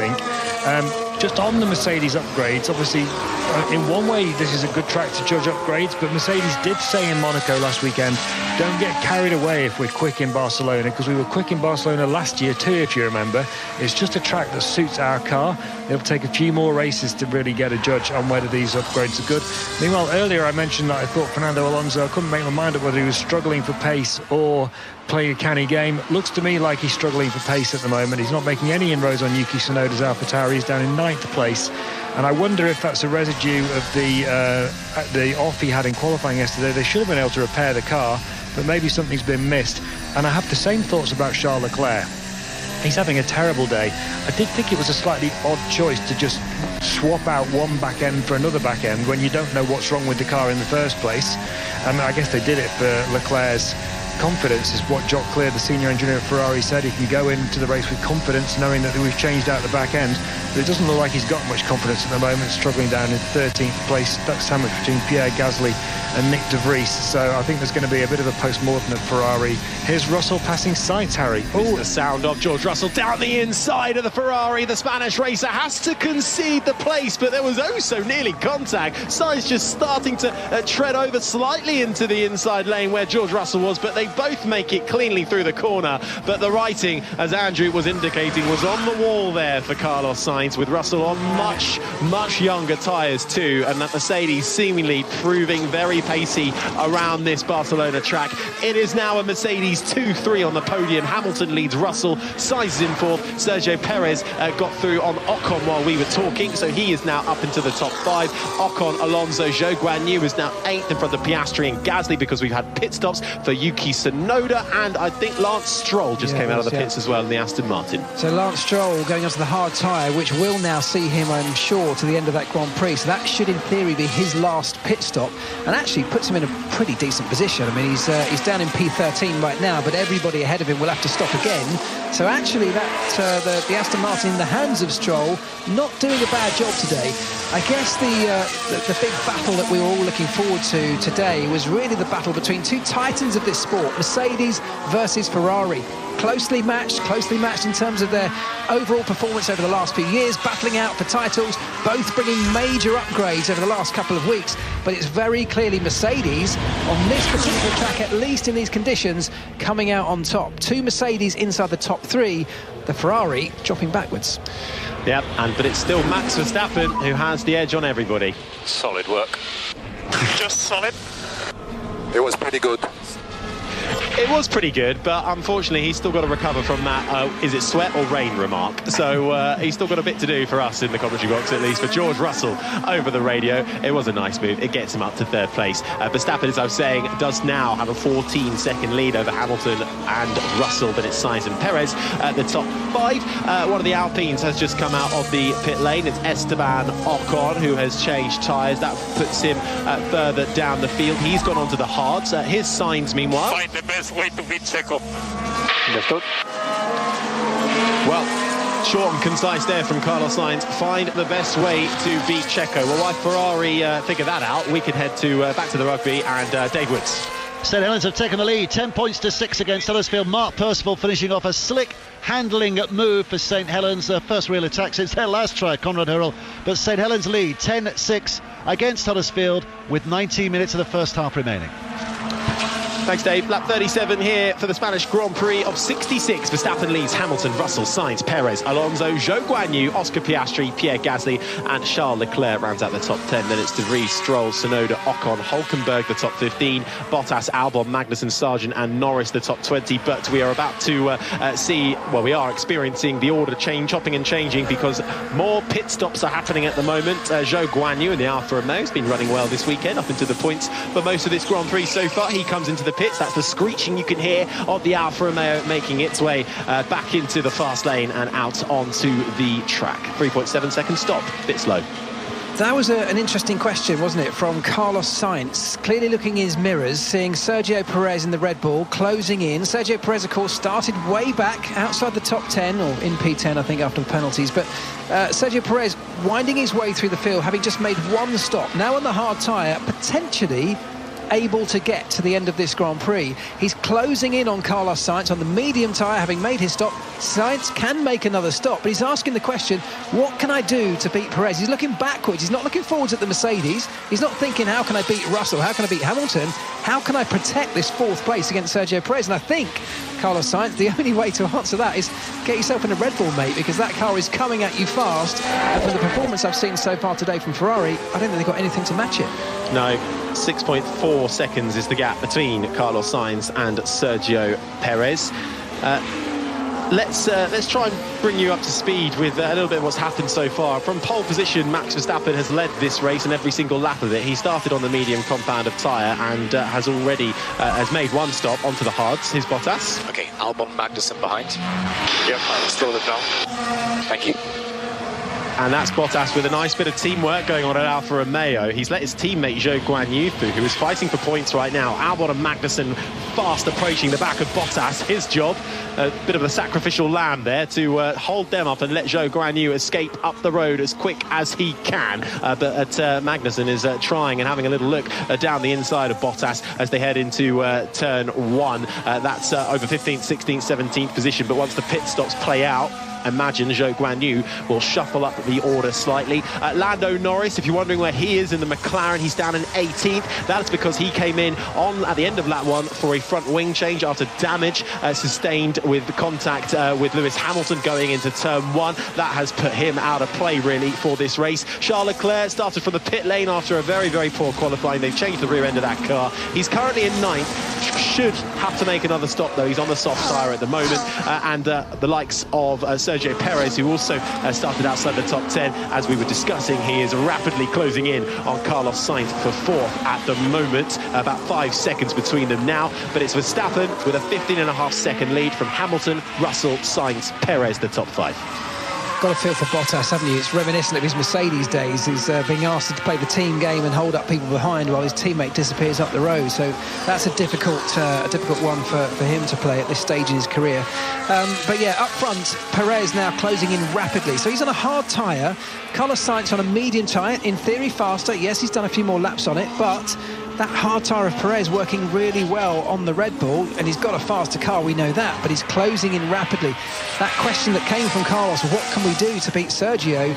If they're going to do something, they've got to do it pretty quickly, and that the only thing I can think they can do is roll the dice and go on to a soft tyre. There's 26 laps to go. George Russell did 26 laps on a soft tyre, but by the end of that stint, he'd lost so much performance that I think he's going to run out of tyres. So he's got to try and hold up Sergio for a length of time, and then, and I'm really clutching at straws on his behalf here, throw a soft tyre on and try and do something to claw it back at the end of the race. But I think the reality is Sergio Perez is faster in a faster car, and he's going to finish ahead of him. While we were chatting there, you just heard the sound of Esteban Ocon getting up into 11th in the Alpine, through on Yuki Tsunoda behind him. We've got some pit lane action though. Oscar Piastri comes into the pits, as does Pierre Gasly. So a McLaren and an Alpine both in. That promotes Leclerc, Stroll and Ocon up into the points along with Tsunoda. So Piastri and Gasly fall down the field, but they have switched on to some new rubber, and for Oscar Piastri it is looking like the medium compounded tyre for the Aussie and the hard compounded tyre for the Frenchman in Pierre Gasly. Yeah, the medium tyre would feel at least like a good tyre to go onto this at this stage. 26 laps to go, there's plenty of life left in it, and in theory a bit more performance. The cars, of course, are getting a little bit lighter now as the fuel burns away. That means it's less aggressive on its tyres, and it should now get you to the end, still with reasonable performance still in the tank, as Valtteri Bottas comes in after trying his best to hold up the cars behind, and he's gone onto the hard tyre, hasn't he? He has indeed, and he's now 20th and last as the man who took his Mercedes seat, George Russell, swoops by him into turn 1, but that was Bottas being lapped. Russell up in 3rd, still occupying that position with the fastest lap as well. The clouds are still looking quite grey.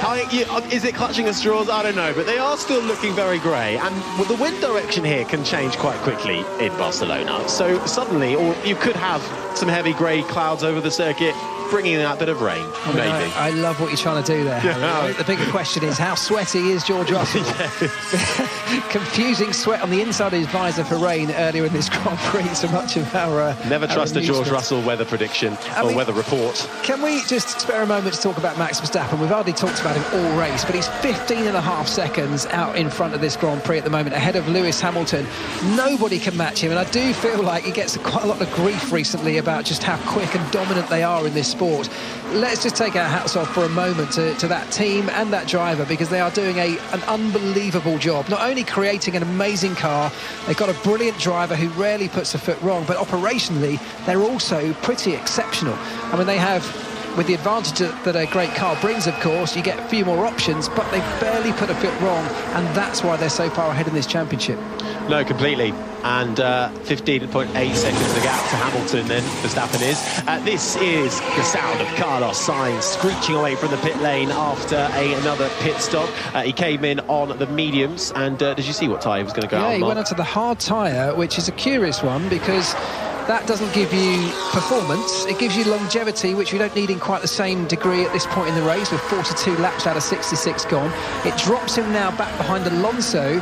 Alonso will have to stop again, so what's going to happen when this all shakes out is Sainz is going to end up behind Perez. And yes, there is a tyre offset in terms of tyre life, but they're both on the hard tyre, and Perez, we know, has a faster car. I don't think that is the answer to getting past Sergio Perez by the checkered flag.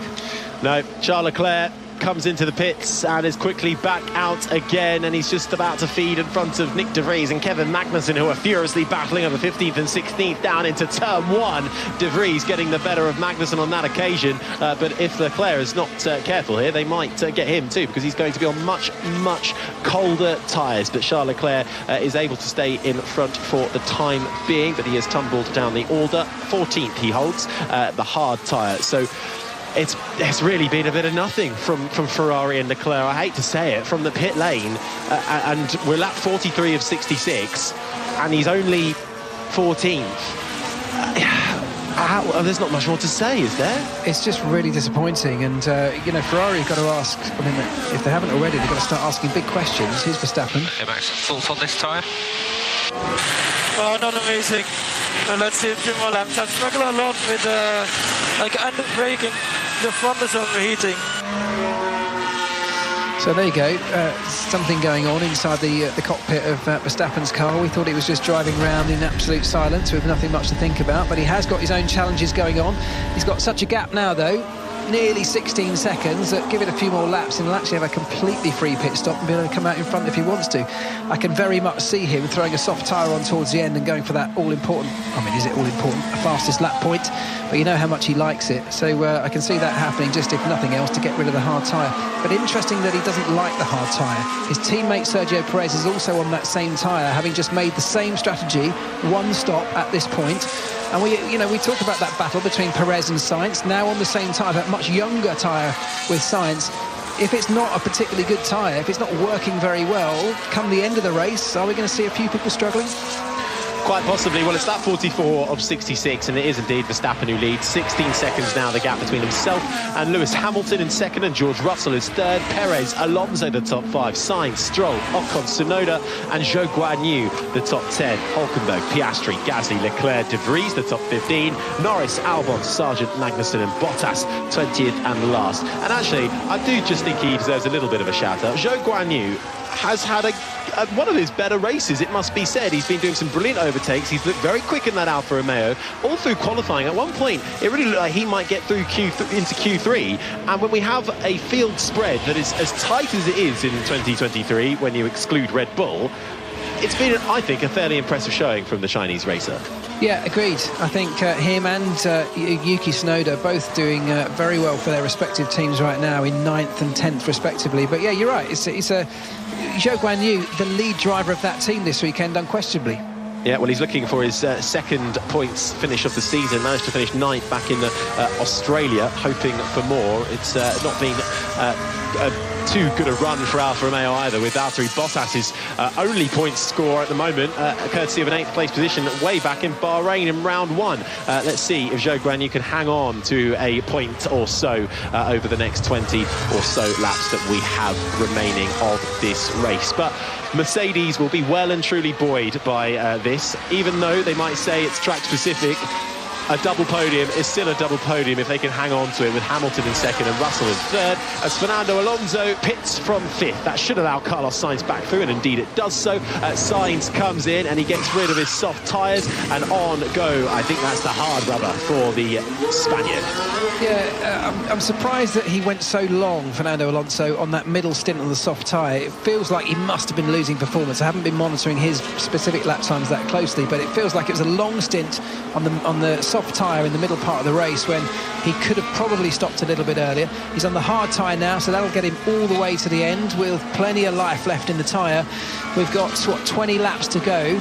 This is now shaping up to be a bit of a sprint finish towards the end. The only strategy left, I guess, is that of the front runners. George Russell now being called into the pits for a pit stop to go onto the soft tyre. Yeah, from 3rd position, Russell comes into the pits, puts the pit lane limiter down through the gears and slides into the Mercedes pit box, and the crew get to work. The front and rear jack lift him up. The engineers, like lightning, 2.6 seconds change the tyres, and he's back out into the fast lane, heading towards the pit exit on the soft compound tyre. I can't help thinking George Russell was sort of caught in between decisions in that middle part of the race when he could have maybe eked out that first stint on the, did so well on the soft tyre, could have gone to the hard tyre and maybe got to the end of the Grand Prix, a little bit like Verstappen has done with his hard tyre, but he didn't. He went onto the medium tyre, which means he's now had to stop again. Okay, Max, that's your second warning for track limits. First one was turn 9, this one was turn 5. What? Track limits, 2 warnings. And he only gets, Mark, one more. Yeah, and then it'll be a black flag, won't it? So he's got to keep an eye on things. I mean, he's probably getting bored and just sort of wandering out on trying out his own lines, but he does need to keep an eye on that. Yeah, George Russell, he's now under threat from Sergio Perez. So he's had the medium tyre, it's forced him into a stop. That's going to allow Sergio Perez to go through as all of this shakes out. Even though George Russell is now onto the medium tyre, in fact he's actually stayed ahead of Perez, hasn't he? But he's on the soft tyre, which will give him performance to the end. How is Sergio Perez going to shape up with that well-worn hard tyre? It's a very, very long stint on the hard tyre. No, he did get through, sorry, Perez did get through. So that's really the battle now. Can George Russell use the performance of that soft tyre that is quicker, with only 19 laps to go, can he use that to effect an overtake, catch and overtake Sergio Perez to keep that podium place? There certainly will be a sprint to the finish then for George Russell if he can try and get that podium position back from Sergio Perez. This is the sound of Lewis Hamilton in his Mercedes, currently 16 seconds back from the leader Max Verstappen, but I think Lewis would take a P2 finish come the end of this race, considering the form he has shown in that Mercedes this year. It's not been where he is used to being at the front of the field, but saying that, he will always get the most out of any car he's in, and Lewis Hamilton certainly showing why he is a 7-time world champion and able to get the absolute most out of everything he's given in that Mercedes car. Perez just behind him, Russell 4th, Sainz is in 5th. As the clouds do get a little bit darker, it's the last time I'm going to say it, I promise. I just wanted to pick up on something a little bit further down the field too. The two Hasses both going for 3 stoppers, but they've had, I think, 2 consecutive rear jack failures coming into the pits. On Nico Hulkenberg's car, we just saw a little replay of the rear jack man going in and not being able to get up, and so they have the backup then, don't they, Mark, ready to go? Yeah, and actually, although it's not great that happened, the backup plan works incredibly well, and they practice that over and over again, so it is seamless. When something goes wrong, there's no floundering, there's no flapping and working out what to do next. They already have a very well-rehearsed plan B, and they executed that very well. Fernando Alonso is on the prowl in his Aston Martin, and he is caught right up to the back of Zhou Guanyu as they speed through the double right-hander that now ends this lap. They've gotten rid of the old slow chicane that, let's be honest, absolutely nobody liked, and now carrying so much more speed across the line down the main straight. Fernando Alonso in the Aston Martin with his DRS open. The green car goes past the slightly dulled red car of the Alfa Romeo into turn 1. Zhou Guanyu losing out of position there, down into 10th. He's got to be careful because Pierre Gasly is also coming up behind him in a rate of knots. There's a bit more of a gap there, though, about just under 5 seconds. Gasly's just got through on Piastri. So Alonso in 9th, Zhou Guanyu into 10th, and that is the last points playing position currently. Yeah, so 2 drivers that I'm keeping a close eye on are Sergio Perez and Lewis Hamilton. Very similar lap times at the moment. Perez on that well-worn hard tyre, Hamilton on a reasonably well-worn medium tyre. So the question is, does Hamilton need to stop again? And I suspect he probably does. If that happens, he's going to promote Sergio Perez straight up into P2, opening up the possibility of a Red Bull 1-2. Yuki, do you need stability or rotation? Just take the drive. I cannot go more faster than this. No limitation.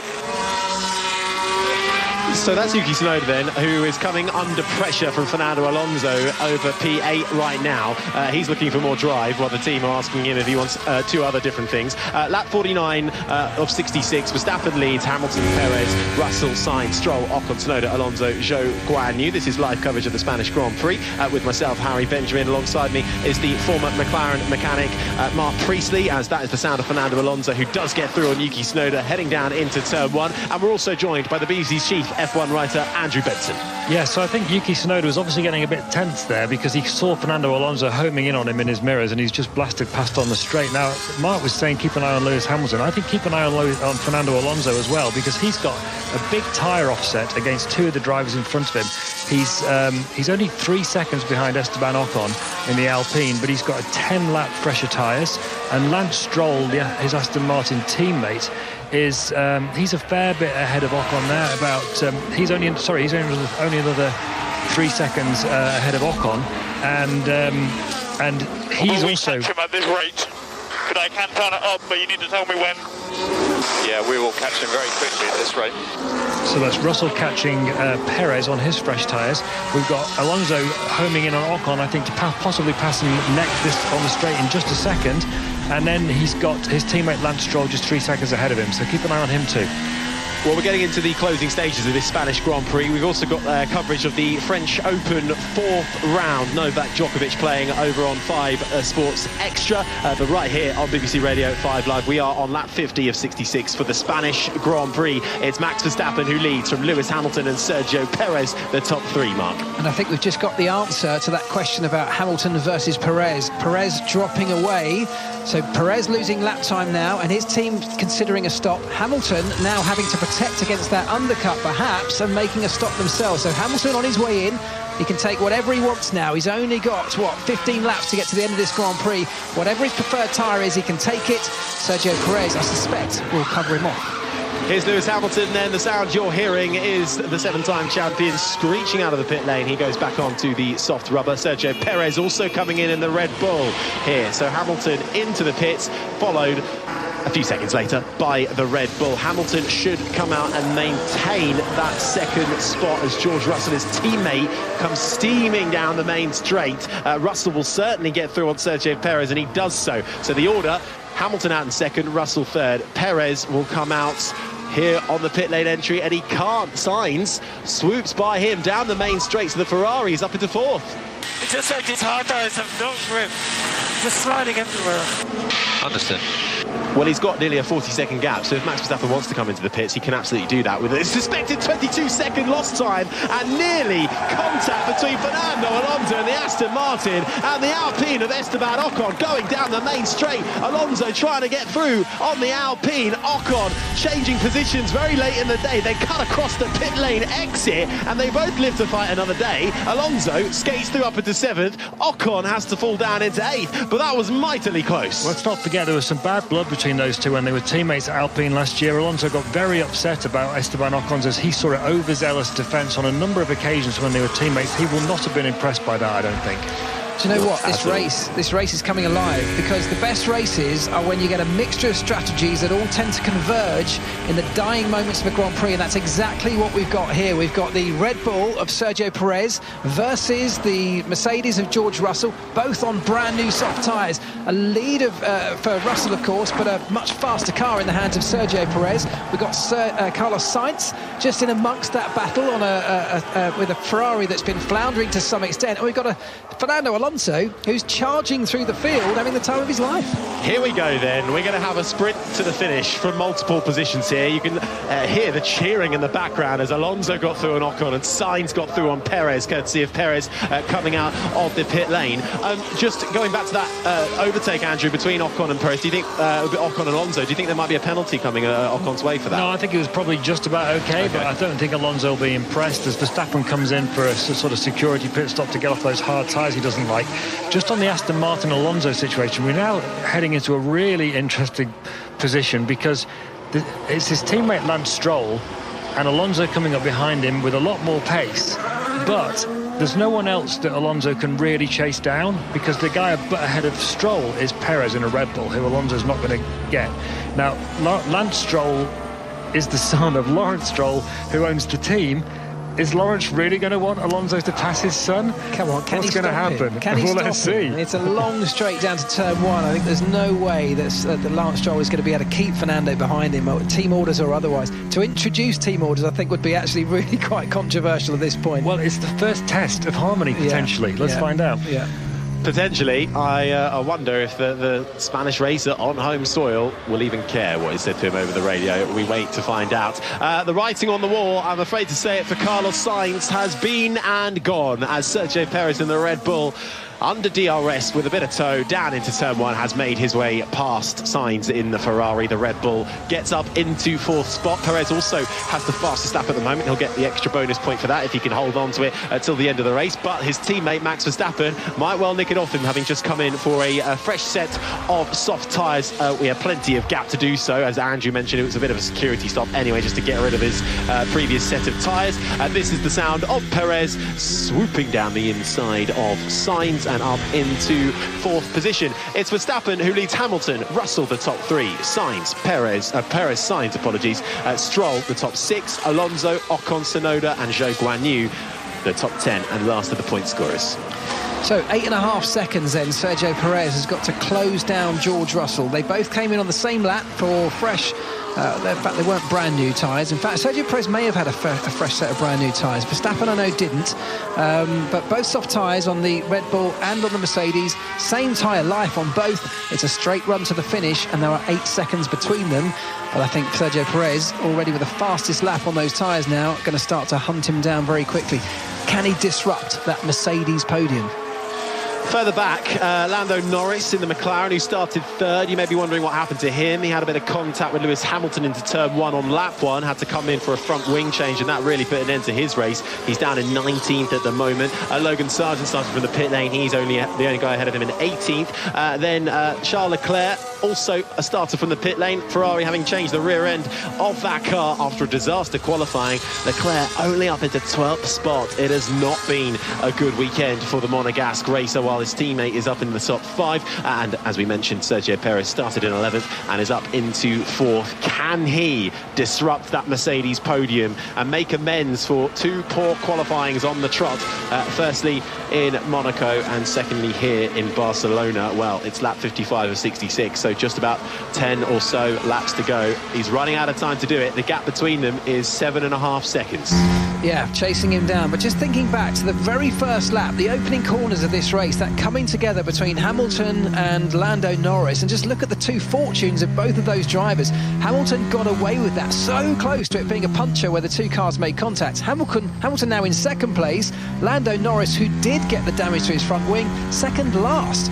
So 2 very different tales from that same little incident on the opening few corners. This is the sound of Yuki Tsunoda in the AlphaTauri, who has impressed many people in the paddock this year by how well he has, trounced his teammate Nick de Vries, but also ringed the neck of that AlphaTauri. He looks like he is not done with his overtakes yet. He's trying to catch Esteban Ocon in front of him. The gap's about a second, but he also has to look in his mirrors because Zhou Guanyu fancies a couple more points here and is looking at Yuki Tsunoda's 9th place finish. Let's bear in mind that Yuki Tsunoda will be sick and tired of either finishing 10th or 11th this season. He's done it for the majority, bar the last race where he came home in 15th spot. He'll be desperately hoping he can hold on to 9th or maybe even double his points haul and get 4th place too. But with 10 laps or so, he's actually falling a bit behind Ocon now, and Zhou Guanyu 7/10 and closing. Yeah, so Hamilton 16 seconds behind Verstappen. I don't think there's any hope of Hamilton catching Verstappen or anybody at this rate, so that's fine. But can he hang on to 2nd place? I think he probably can, but behind him, George Russell just dropping back a tiny bit by about half a second a lap from his teammate Hamilton. Behind him, though, Sergio Perez closing at just under half a second a lap on George Russell. That's 7 seconds he's got to make up. He's got 10 laps in which to do it. I'm pretty sure he's going to be able to do that.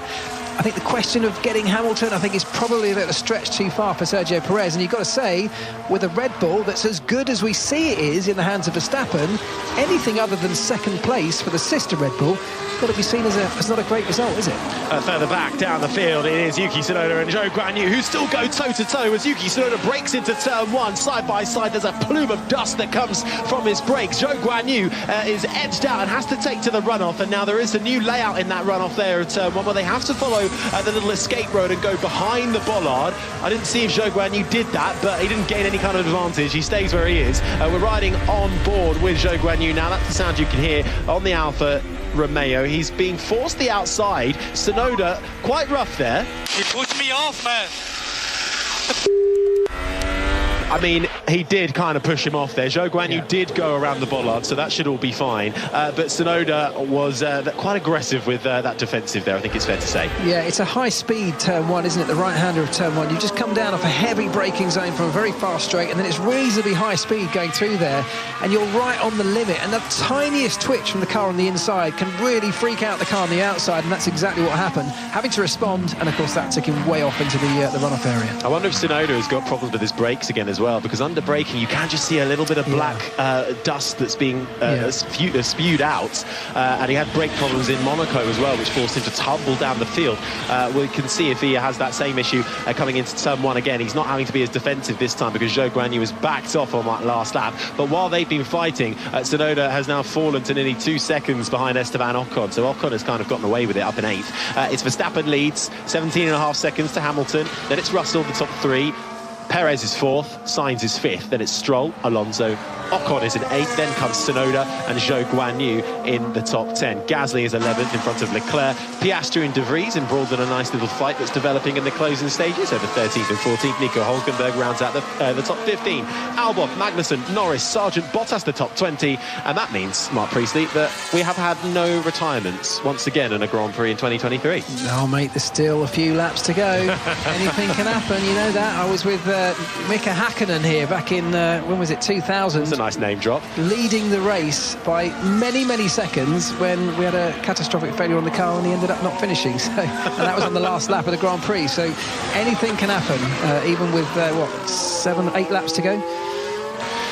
Well, Verstappen is cruising, it has to be said, to yet another win. It would be his 40th career win, which is mightily impressive, and he carries on this dominance. Well, he'll get to the 100 mark very quickly, I can imagine. But we're not yet quite done here for the Spanish Grand Prix. But the closest battles at the moment, well, Perez in that 4th place is 5 seconds behind George Russell. He's been incrementally getting that down, but not by enough.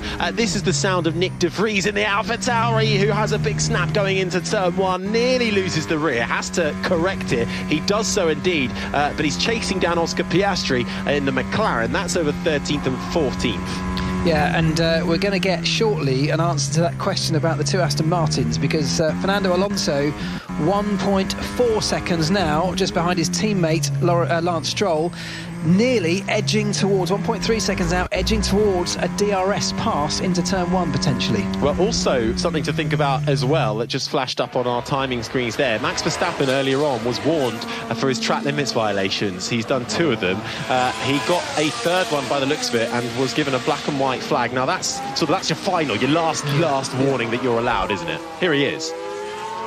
Okay, Max, that was a 3rd stroke on track limits. Where? Turn 10.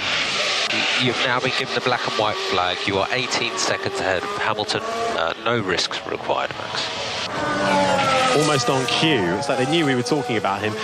What are the outcomes then if he does have another discretion for track limits? Is it a time penalty? Yeah, it's a penalty, yeah, absolutely. And there's not even a question over it. Once you've had the black and white flag, that is your final warning. So next time out, it's a slam dunk penalty, 5 seconds. What it does do is and this will really frustrate Max, because it kind of puts pay to any attempt at a fastest lap. You can't go for that fastest lap point and not risk track limits. Tell Lance not to worry, I just want to build a gap with the cars behind in case of rain or anything. Yeah, copy. Understood, mate. Copy. Copy for that. Zero risk. Yeah, understood, mate. Understood. Well, we were wondering what the balance of harmony would be between the 2 Aston Martins, Stroll in 6th, Alonso in 7th, but doesn't look like we'll have to worry. Alonso is catching Stroll, but just to give him a bit of a buffer to the cars behind. Isn't it like who is this man? I know. What sort of PR game is this guy on? I mean, come on, he's like the most lovable character you've ever seen in Formula 1. He knows who's paying him. Yeah, exactly right. But yeah, he's closed right up behind him. I think there's partly building a gap. There's partly just a little show of, look, I'm quick enough to do it if I wanted to. He could easily get into a DRS pass here. He's right underneath the rear wing of his teammate. He says it's to build a gap. Maybe it is. A reminder that Fernando Alonso's teammate is Lance Stroll, who is the son of Lawrence Stroll, who owns the team, for those who might not be aware, just to give you an indication of the harmonious chatter between the 2 teammates, who are currently down in 6th and 7th position. Meanwhile, up front and undeterred, it is Max Verstappen. What's my fastest lap? Yours is a 17.3. Like I say, you've been given a black and white flag, so we cannot afford anything. That's his chief engineer, GP, on the radio, who really does not want him to go for anything that might risk any kind of penalty. I was literally just about to say, you know, Max must be boiling in his crash helmet there, thinking, oh, I really want that fastest lap. But he actually could do it, couldn't he? A 5-second penalty. He's got way more than that in hand. He could just go for it, and if he gets a 5-second penalty, so what? Yeah, he could do, and it just goes to show how much Verstappen still wants this. Look at his lap. He is literally going. He's lighting up the sectors. Right, purple sector 1, purple sector 2. He's absolutely going for it. I wonder if we'll hear a team radio message in a minute from his engineer saying, please slow down. Further back in the back, this is the sound of Lando Norris. A race to forget for him. What could have been for Norris? His teammate Piastri was also in the points for the early part of this race, has fallen outside of it now, and this is Norris battling with Kevin Magnussen down into turn 1, trying around the outside, but Magnussen holding on in front of him. Fastest lap for Max Verstappen, by the way. Look at that, 16.3. He's absolutely blitzed the fastest lap, and I can only imagine his engineers on the pit wall must be pulling their hair out. I mean, he's hopefully done it without a penalty. All out now, all out. Now that is Sergio Perez's team radio. He's in 4th spot, still about 5 seconds behind George Russell. He did have the fastest lap, so perhaps they're hoping that Checo might be able to steal it back. He, as I'm aware, doesn't have any track limits violations to his name. Perez currently in 4th. Also, penalty news, though, to bring you while we're on the topic. It's such a shame for Yuki Tsunoda, who has been given a 5-second time penalty. That will drop him outside of the point, so all that hard work, Mark, undone. Yeah, a real shame, actually. But I think it's a fair penalty, to be fair. We saw the replay. It did look like it was his fault, but it's such a shame after such a strong performance elsewhere. Up front, you've got to look at Sergio Perez. He's been given the hurry up by his team. He hasn't made enough inroads into George Russell with just 4 laps to go. He's got 5.3 second gap. I can't see him closing down and overtaking him, and that's got to be a disappointment for the Red Bull team. We said at the start of the race, if this was Verstappen starting right at the back of this field, you'd imagine he could still win it. Now can you bring it home within the white lines? Thank you. Yeah. Yeah, that's brilliant. That is classic team radio there from the Red Bull side on Max Verstappen's garage. He's got the fastest lap now, and with just a few laps remaining, please bring it home without any more penalties. Just under 19 seconds is his gap, though, to Hamilton too. And if he did get one, would it make any difference? Yeah. Absolutely not. I mean, he's got it sewn up. But just to finish that point, this is the difference between the two Red Bull cars. Max Verstappen, I think we all have absolute confidence that if he was starting outside the top 10, he's still going to win the race. It's just a question of when he gets to the front. Sergio Perez has just struggled to do that. I know it's not easy. I know you're working your way through traffic, and that really affects tyres. But I think that's the difference, even if it's just perception, but I think that's the difference between Verstappen and Sergio Perez in terms of their outright performance. Around the final quarter then for those fighting for the final points paying positions. So Yuki Tsunoda in 9th in his AlphaTauri has a 5-second penalty. That will drop him down, so that will promote Zhou Guanyu, Pierre Gasly and Charles Leclerc into a points paying position. So Leclerc should get 1 point for his efforts, but he is closing at the moment on the back of the Alpine of Pierre Gasly. Gasly had a shocker of a start somewhere, because he was up in the top 10, and that was even after a penalty. So again, another what could have been for Pierre Gasly had he not impeded Carlos Sainz and Max Verstappen in qualifying. He received 2 3-place grid penalties for that indiscretion, but he was right at the bottom of the timing screens in the opening laps. Charles Leclerc, meanwhile, a disaster of a qualifying for him, could only manage 19th, said there was absolutely something wrong with his car. The Ferrari team changed everything on the rear end of that Ferrari. He started from the pit lane. He hasn't been able to carve his way through the field. He might get a point for his work. He might do, yeah. He's got to get past Gasly, hasn't he? And then that penalty to Tsunoda would then drop him up into P10 to give him that point. Looks like he may well do that. So, yeah, he could well get a point, which would be very slight consolation from a very disappointing weekend. It's been an interesting enough Spanish Grand Prix, hasn't it? A mix of strategies. We haven't had any major incidents, as you said. No one yet dropping out of this Grand Prix. All 20 runners still on track and fighting for position. So I think there's been enough to say that the circuit changes have been a positive change. I think we've had this mixture of tyre strategies that does bring the race alive at different points in the circuit. I think the Spanish fans will be disappointed not to see one of their two Spaniards in a higher position. I think Alonso showed promise, even Sainz with his qualifying position, but both have just had disappointing Grand Prix, to be honest, haven't they? I agree, completely agree. You said it perfectly there. But this is the sound of Charles Leclerc, who is not giving up just yet. Gets a bit of a twitch on the steering wheel now as he comes into the braking zone of the downhill left-hander of turn 5. That was where George Russell might have indicated there was a bit of rain earlier on in this race, but it turned out it was just sweat from his visor. So that got us all excited for no reason. But as Mark alludes to, there was still enough of this race to be interested about, particularly with the different strategies and cars starting out of position. So half a second then between Gasly and Leclerc over 11th and 12th, and you have to say Leclerc looks like he has the upper hand. Meanwhile, over 3rd and 4th place, Mark, George Russell in 3rd, Sergio Perez in 4th. He has closed that gap down just under 3 seconds now. Yeah, he got the hurry up from his team, didn't he? And he has taken a couple of seconds off the gap, which is positive. It's still coming down, but there's only 2 laps to go. Is that going to be enough to get Sergio Perez onto the podium, which is quite frankly the least that he should be achieving in a Red Bull? Penultimate lap then for Max Verstappen. Final lap, I should say, for Max Verstappen.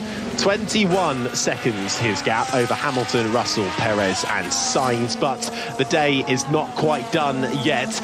Perhaps a point on offer, perhaps purely for pride for Pierre Gasly and Charles Leclerc, currently battling down in 11th and 12th. This really is the closest battle on the track that we have right now in the dying stages of this Spanish Grand Prix, which has been a true test of tyre strategy. We've had no inclement weather to deal with. We've also had cars starting out of position and not being able to carve their way through as easily as possible, but some stars have absolutely shined. Yuki Tsunoda, bar the penalty he's about to receive for a track limits infringement. Zhou Guanyu up there as well. Esteban Ocon proving once again that Alpine have upped their pace slightly. He's in the moment, he's at 8th currently. The two Hasses from what looked like good qualifying for Nico Hülkenberg further down the field. The race hasn't panned out that way. Hülkenberg down in 15th, Magnussen down in 18th. They both went for 3 stoppers. Logan Sargent, who started from the pit lane, no improvements for him, sadly. The Williams racer down in 20th. Now, he may be on Spanish home soil, though, but the fans are up in their seats to celebrate Max Verstappen, who comes round the final corner, and at the track where he took his first career win in Formula 1, he takes his 40th win in Formula 1. Max Verstappen wins the Spanish Grand Prix in front of Lewis Hamilton and George Russell, who will come home to make it a double Mercedes podium. Sergio Perez was closing in on George Russell to try and break the Merc podium. He couldn't do it in the end. Perez will come across the line in 4th. Carlos Sainz on home soil should come across to finish in the top 5. Yeah, well, a good afternoon's racing. Perfect day for Verstappen, very solid day, very strong day for both Mercedes drivers. Disappointing for Ferrari, disappointing for McLaren, disappointing for Alonso perhaps as well. Fernando Alonso was right on the back of Lance Stroll, is right on the back of Lance Stroll. Only the top 5 have taken the checker, but he's already waving to the grandstands as he makes his way around turn 12. So clearly he stood by his radio message earlier on that, Lance, don't worry, I'm not going to overtake you. I'm just going to get close enough to prove that I can. But the two Aston Martins come across the line. It's 6th and 7th for their hard work. And a reminder, Alonso had a damaged floor from qualifying. That put him down the order. But nonetheless, I think he seems happy with his race. He's waving straight away to the fans. The 3-time Grammy Award-winning singer Shakira watches on and celebrates. It's 7th place, though, for Alonso that they are celebrating. It is his worst finish of the season, but either way, it's good. Here's the winner. Well controlled, Max. Another win. Yeah, good race that. Again, very lovely result this. Well done, Max. That was mega. Very well controlled. Even though you went over the white lines a few times.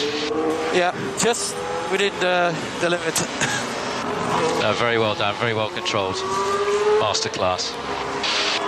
yeah, really good weekend. So thank you very much to everyone. 5th win of the season for Max Verstappen, just about keeping it within the limit.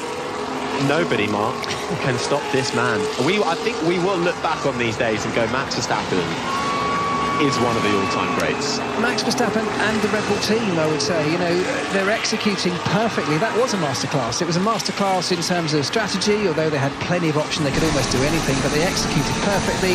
The driving was fantastic. Here's Hamilton. Great work, Lewis. What an awesome drive. Fantastic management there, mate. And awesome pace. So it's a P2, P3 for the team. Great result. Good to see you back up there. Mega job, guys. Mega job. Thank you so much for everyone back at the factory continuing to push. This is the real showing of all your hard work, so thank you. Let's keep pushing. Mega job to George as well. Awesome drive. Well driven, Lewis. Really well driven. Always under control. 2nd podium of the season for Lewis Hamilton. It will be the 1st podium for his teammate George Russell. But it's Verstappen who wins then in front of Lewis Hamilton and George Russell, making it a double Mercedes podium finish. Sergio Perez recovered to 4th place. Carlos Sainz rounds out the top 5. Lance Stroll, Fernando Alonso, Linus Stirling in 6th and 7th for Aston Martin. Esteban Ocon came home 8th. Zhou Guanyu gets a couple of points for his hard-earned work in 9th for Alfa Romeo. Pierre Gasly stole the final point. He kept Charles Leclerc in the Ferrari at bay, who leaves Spain with nothing. Yuki Tsunoda was running in that 9th spot, but a 5-second time penalty means he comes home in 12th in front of Oscar Piastri's McLaren. Nick De Vries in the AlphaTauri was 14th. Nico Hülkenberg in the Haas 15th in front of Alex Albon. Lando Norris, Kevin Magnussen, Valtteri Bottas and Logan Sargent in the Williams 20th and last in a race that was all about tyre strategy, with all 20 drivers finishing. Yeah, really solid afternoon. I mean, Mercedes, I think, big winners here. They had a good solid weekend last week, and they've done it last year, and they've done it absolutely again. So they'll be very, very happy with what they come away from Barcelona with. Max Verstappen, as you said before, in a league of his own. His teammate still with work to do, I guess. Well, with that, another win on the board for Verstappen. Perez only managing 4th place. The gap now at the top of the standings is 53 points, which is mega. Coming into this weekend, it was 39 points after a miserable display from Sergio Perez in Monaco. Even with a top 4 finish, it's championship over. He's got to look over his shoulder, hasn't he, more than looking ahead. I mean, he outscored Alonso, of course, dramatically or significantly enough today, but over the course of the season, is he going to be able to maintain that? I mean, that's the bigger question. He's not going to catch Verstappen, but is he going to get caught by anybody else? Well, they make their way through Parc Fermé. They've gotten out of the cars, they've celebrated with their teams, and now they make their way over to be checked, pick the obligatory watches as Max Verstappen's superior Red Bull, which could well win every single race of the season. This was the 7th race of the season. Of course, we've had a couple of cancellations with Imola and China before the season even started. So we have lost a couple, but with an ever-expanding calendar in Formula One, looking at 25 races for next year, it throws the stat book out the window. Max Verstappen trumping everybody, and with that 40th win, he's a one shy of equaling Ayrton Senna in the all-time list of most wins in Formula One. Just to highlight where Verstappen is amongst the history books. Yeah, I mean, we talk about the possibility of Red Bull winning every race, and the closest people to do that were McLaren back in 1988, where they just missed out on one. But back then there were only 16 races. They won 15 of them. Now there's 22 if you take out one. But no, it is 23, isn't it? That's a huge number of races if you're going to go all season without losing one. Yeah, we started the year with 23, lost a couple, so we're down a couple then. But we will just await then for the interviews. First up, let's hear from your winner with the 2016 champion, Nico Rosberg. Max Verstappen, what an incredible performance from you once again today. Is this the most enjoyable time ever for you in your Formula One career? I mean, it's a big pleasure, to drive with a car like this. And I think, it showed again today. I mean, we had quite a lot of different tire strategies out there. I think for most of the race we're on the right one, but again, a win here, it's incredible. Max, behind us, we just saw that great battle with Carlos Sainz into turn 1. Take us through that. Was that really on the edge? I mean, I had the harder compound, of course. I knew the start was maybe going to be a bit tricky, and Yeah, I mean, going around the outside in turn 1 is always quite difficult, but luckily nothing happened. Are you happy to distance your main title rival in Perez? Well, I mean, we had another strong weekend, and that's of course what I like to see from myself, from the team, and hopefully, you know, we can just keep that up throughout the year. Thank you very much, Max.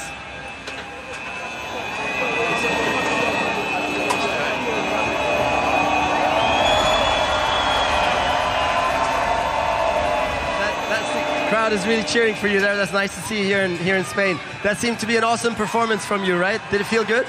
Oh man, what an awesome crowd we have here, like every year. Gracias to everyone here in Barcelona. What a result for our team. We definitely didn't expect to have the result we had today, so I just really wanted to, you know, take my hat off to my team. A big thank you to everyone back at the factory for continuing to push and bring us a little bit closer to the Bulls. They're still a bit ahead, but we'll keep chasing them down. But this is an amazing result. George did a great job today as well. It's so cool to see the positivity, you know, also on the radio there on the in-lap and everything. How far can you still go then? I mean, huge jump there from one race to the next now suddenly. Do you think you can still give them a run for their money perhaps a bit later on? I think this is a little bit too quick in the moment, but we're working at it. So just one step at a time. And if we can get close by the end of the year, that would be awesome. But if not, next year. And you're still flat out motivated, right? Like flat pushing hard, huh? Flat out. No lifting. Good to see. I'll see if I can get a word with George. George, P3 for you after quite a difficult day yesterday. Are you surprised in a way? A little bit surprised for sure. I think, kudos to the team for giving me a really great car today. I mean, that was a fun race for us. Starts from P12, coming all the way to P3. A sign of things to come, hopefully, for us and the team. Does it actually also feel better to drive? Like, is it the best feeling you've had so far this year in the car? Yeah, it definitely feels better, but it wasn't... you know, you're just putting in those lap times and you're comparing with the guys around you with the Aston and the Ferraris, and we were just quicker and quicker and quicker. So we know we brought some more downforce to the car. We know things were in a better window. So, really pleased to be on the podium. All right, well, congratulations to you, George, and congratulations to the team for such progress. Gracias. Well, good insight there from our top three. Nico Rosberg doing the questioning, and Max Verstappen straight over to celebrate with Adrian Newey and Christian Horner and the rest of the team. Dr. Helmut Marko watching on, the Red Bull advisor, Christian Horner, the team principal, and Adrian Newey, the force behind the design of the Red Bull cars for quite some time now. Mark, what did you make of that in the end? And what were the standouts? We all knew that Verstappen was probably going to win this race, but I don't think we could have predicted a double Mercedes podium. Yeah, that's the standout positive, is just how well both Mercedes did. And we know this is a good track for them. They've had lots of success here in the past. Had a really good solid weekend here last year, in fact, almost to the point where they were almost lulled into a bit of a false sense of security last year and thinking that maybe they'd fixed their problems, only to find as they went further on in the season that they hadn't. So let's not get ahead of ourselves in terms of all their issues are fixed, but it is a real positive. Lots of upgrades on that car for Monaco, a real test this time out on the Barcelona track, so all looking good for them. I guess the biggest negative surprise, if you like, was exactly the opposite of that at Ferrari, where they also brought great big upgrades and we just didn't see any step forward from them. Absolutely. Well, we go again in a couple of weeks' time in Canada as the track starts to get invaded. But Max Verstappen then leads the Drivers' Championship standings, 170 points to Perez's 117. That means there's a 53-point gap now.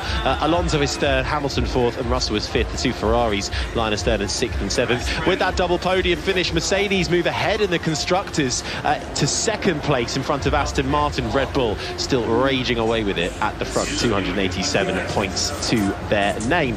But it was Max Verstappen who took his 40th career win here at the scene where he took his first race win back in 2016 with Red Bull, in front of Lewis Hamilton and George Russell. Sergio Perez was fourth. Carlos Sainz rounds out the top five. Lance Stroll, Alonso, Ocon, Zhou Guanyu and Pierre Gasly steals the final point just in front of Leclerc, who came oh so close, but nothing to reward his hard efforts from the pit lane. 11th only for the Monegasque, in front of Tsunoda, who had a 5-second time penalty. Piastri, Nick de Vries, Nico Hulkenberg to top 15. Albon, Norris, who had damage in turn 1 and never really recovered, into 17th in front of Magnussen, Bottas and Logan Sargent 20th and last in a Spanish Grand Prix that did provide intrigue, certainly with the tyre strategy and certainly with cars out of position, but in the end it was another same old story of Max Verstappen winning, Steve.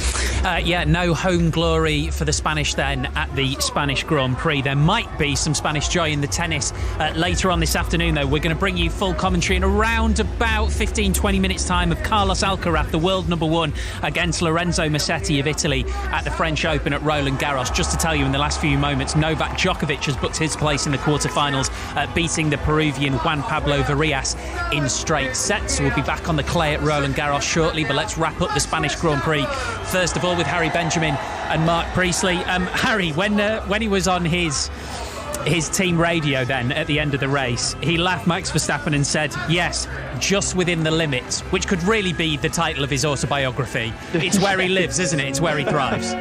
Just within the limits, and occasionally a little bit over. I mean, that was all because of the track limits infringements, and he did indeed. It's a 3 strikes and you're almost out, because then after the third one you get a black and white flag, and that is really your final warning. After that, a penalty is going to come your way, which is what the team were very worried about. But in the end, he had it in hand, and he wanted the fastest lap. He didn't need it, his teammate had it, and Verstappen had a healthy gap and was going to take 25 points. But in the end, Max Verstappen being Max Verstappen, he wanted 26 points and he got them. Yeah, this is the Dutch national anthem playing in the background, and you think of the Olympic Games and when an athlete wins a gold medal and they're in tears, but Max Verstappen has heard this 40 times now, Mark, and even in his post-race interview, it's expected now, isn't it? And it has been for a long time, in fairness.